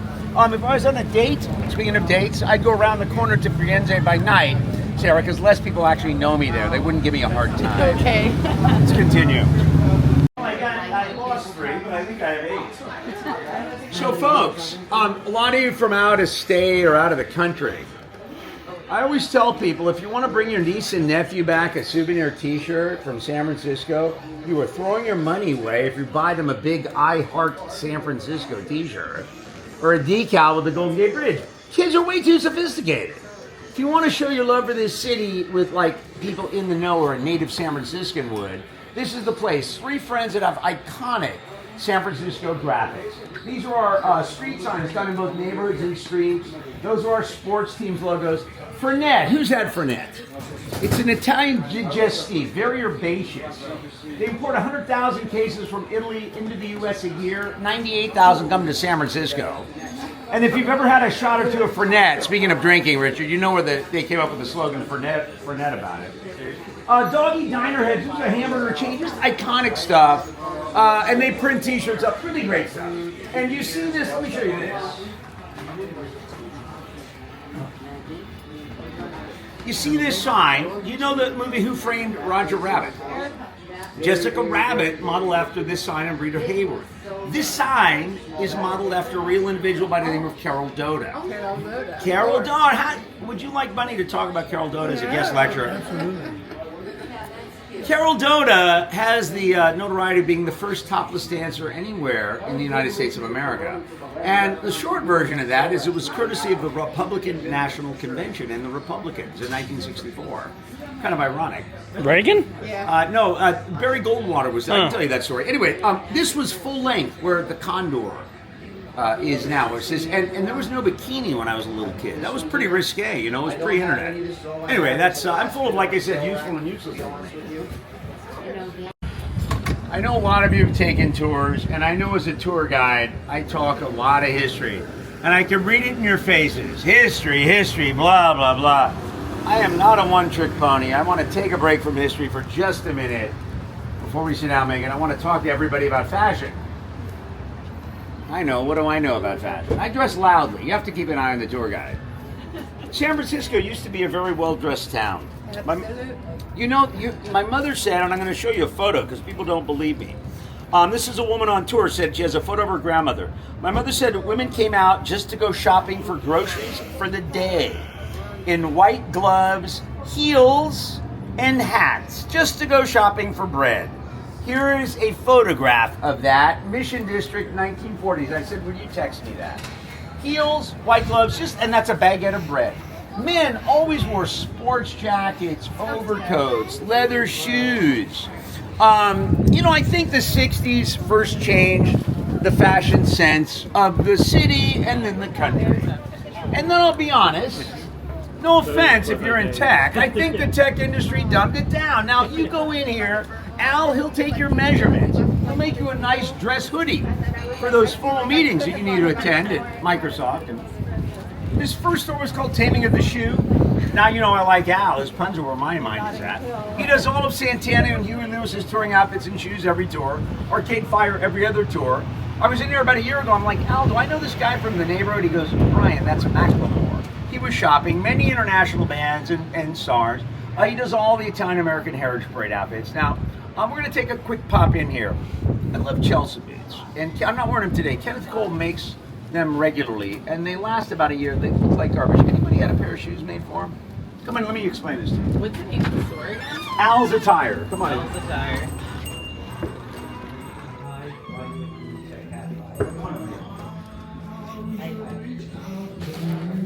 It's fascinating. What you do, you don't find places like this. What you do is you sit down here and you take your shoes off and he pulls a table out and he traces your left foot and your right foot. Then he takes about 22 measurements of each of your feet separately. And then he carves, because your feet are different, and then he carves a wooden mold of your left foot and one of your right foot. It's called a last. Now these are just for mass-produced stock shoes. But in the back, he has my left and my right foot. Because they're different. Now the first pair I wanted, I said, just give me a plain pair. When I picked them up, he said, turn them over. And he'd put tire treads on the bottom, because I walk a lot. And somebody asked me about a year and a half ago, they said, hey Brian, what mileage are those tires rated at? And I thought I was the only smart-mouthed individual around. Evidently not. I had no idea. So I said, Al, do you have any idea? I went back and asked him what these are rated at. And he looked at me and said, Brian, they're 100,000 miles, of course. But they're not automobile tires, you know. I I said, no, I have no, what are they? He said, of course not, they're motorcycle racing tires. Automobile tires are all steel belted. First, they have to cut through the steel. Second of all, with your fractured hip, it's not like you're rolling on a tire, you're hitting a plate of steel. It's not like you're rolling on something. And he said, motorcycle racing tires are soft and cushiony to grip the gravel. And it's true, they fit better than tennis shoes, as comfortable. I had them 6 years. I got the bad heel resoled. Good shoes, you can wear them every day, but if it'll last about 5 years, you have to let the leather breathe. I wear them about every third day. You just don't find places like this anywhere anymore. Now, as we've walked around Chinatown and North Beach before we sit down for pizza, I know they're distinct from one another, but do you notice what's different about these neighborhoods than any place in the world anymore? I'll tell you what it is. There's no Starbucks here. There's no McDonald's. There's no Targets. Yeah, people go, oh yeah, because they're so part of our culture, we're numb to them. So when I was a young man in high school, we had a Jack in the Box on Lombard Street, and quite honestly, we loved it. Mike Unger was a year older. He'd drive us down. The city wanted to keep the chains out. McDonald's sued San Francisco for business discriminatory practices and beat the city. And now they're everywhere, but there's none here. How did this happen? It's Prime City. The Merchants Association got together and said, let's not rent to these places. At the time, it was 4 or more chains. I think it's 10 or more. And that's great, because, you know, Starbucks come in here and pay $295 grand a month of rent. Lose 290. They'd make it up somewhere in New Mexico. And then 5 creative people to be out of work. There'd be no Tupelo and places that have supported families. I just want to bring that up because we're losing a lot of that. But if these are the places that are started here are exempt from that, correct? What do you mean? If they start in this area and then they grow to more than 10, they're exempt from that 10 that is correct, but I don't think any. No, I'm saying, but in theory. In theory, yeah. They're not going to close it down if it started. If it started here. Kind of like Starbucks can still exist in Seattle, even though Seattle keeps a lot of the big chains out. Right. Yeah, that is correct. So, yeah, take a look around. We'll meet you outside. We'll have pizza and wine. You've been a very fun group. I appreciate it. If you had a good time, you could take the time to go on a review site. I gave you the card. Tom's a good boss. Give him a good review. Mention me by name if you had a good time. It's Brian with an I. Now, if you had a bad time, my name is Nick with an I. I think every tour guide uses some iteration of that joke. And just to let you know, there is no Nick. It's a tour guide. If you're lucky, it'll probably be the last bad joke you'll hear. But you're probably not that lucky, Bunny. We have another 10 feet to walk. Let's go. All right, so now we've got the pizza. We got pizza. We got beer. I wouldn't, like, if it's something I wouldn't do, like, I won't show it. Oh, thank you. There you go. So, for Margarita, this place and Delfina in the Mission, you asked. That's what I was trying to remember. Oh, okay. I'm going to take a tiny bite of this one. I'm going to take one to go. All right. So. I'm not very hungry, as you can imagine. Yeah. Hot. Yes, be careful. That's like napalm. It's the last meal, isn't it? Yeah, you're right. You're not getting into Wow. Right. Napalmed all over my table. But I've got my beer. I've got my pizza. This is Richard from No Pants Profits, reminding you that when you wear no pants, the only thing you have left to lose is your shirt. And Brian there. Wave bye to everybody. Bye. And I have to say, most undersold thing, I'll tell you, the only thing that was more undersold than this that I've ever done in my life, I did a VIP tour of the Vatican. Interesting. Okay, and I was going for free because I was working with a cruise ship. I didn't record it, I didn't do anything because I wasn't doing any of that. If you ever get a chance to do a VIP tour of the Vatican, do it. But next to that, this is the most undersold thing. I take that as a compliment. Talk to my boss. Get a raise for me from him. Get Brian right. Much respect, my friend. You keep doing you. He's here right now doing this tour Friday, Saturday, Sunday. That is correct. Just so everyone knows. That double tour is awesome. See you around.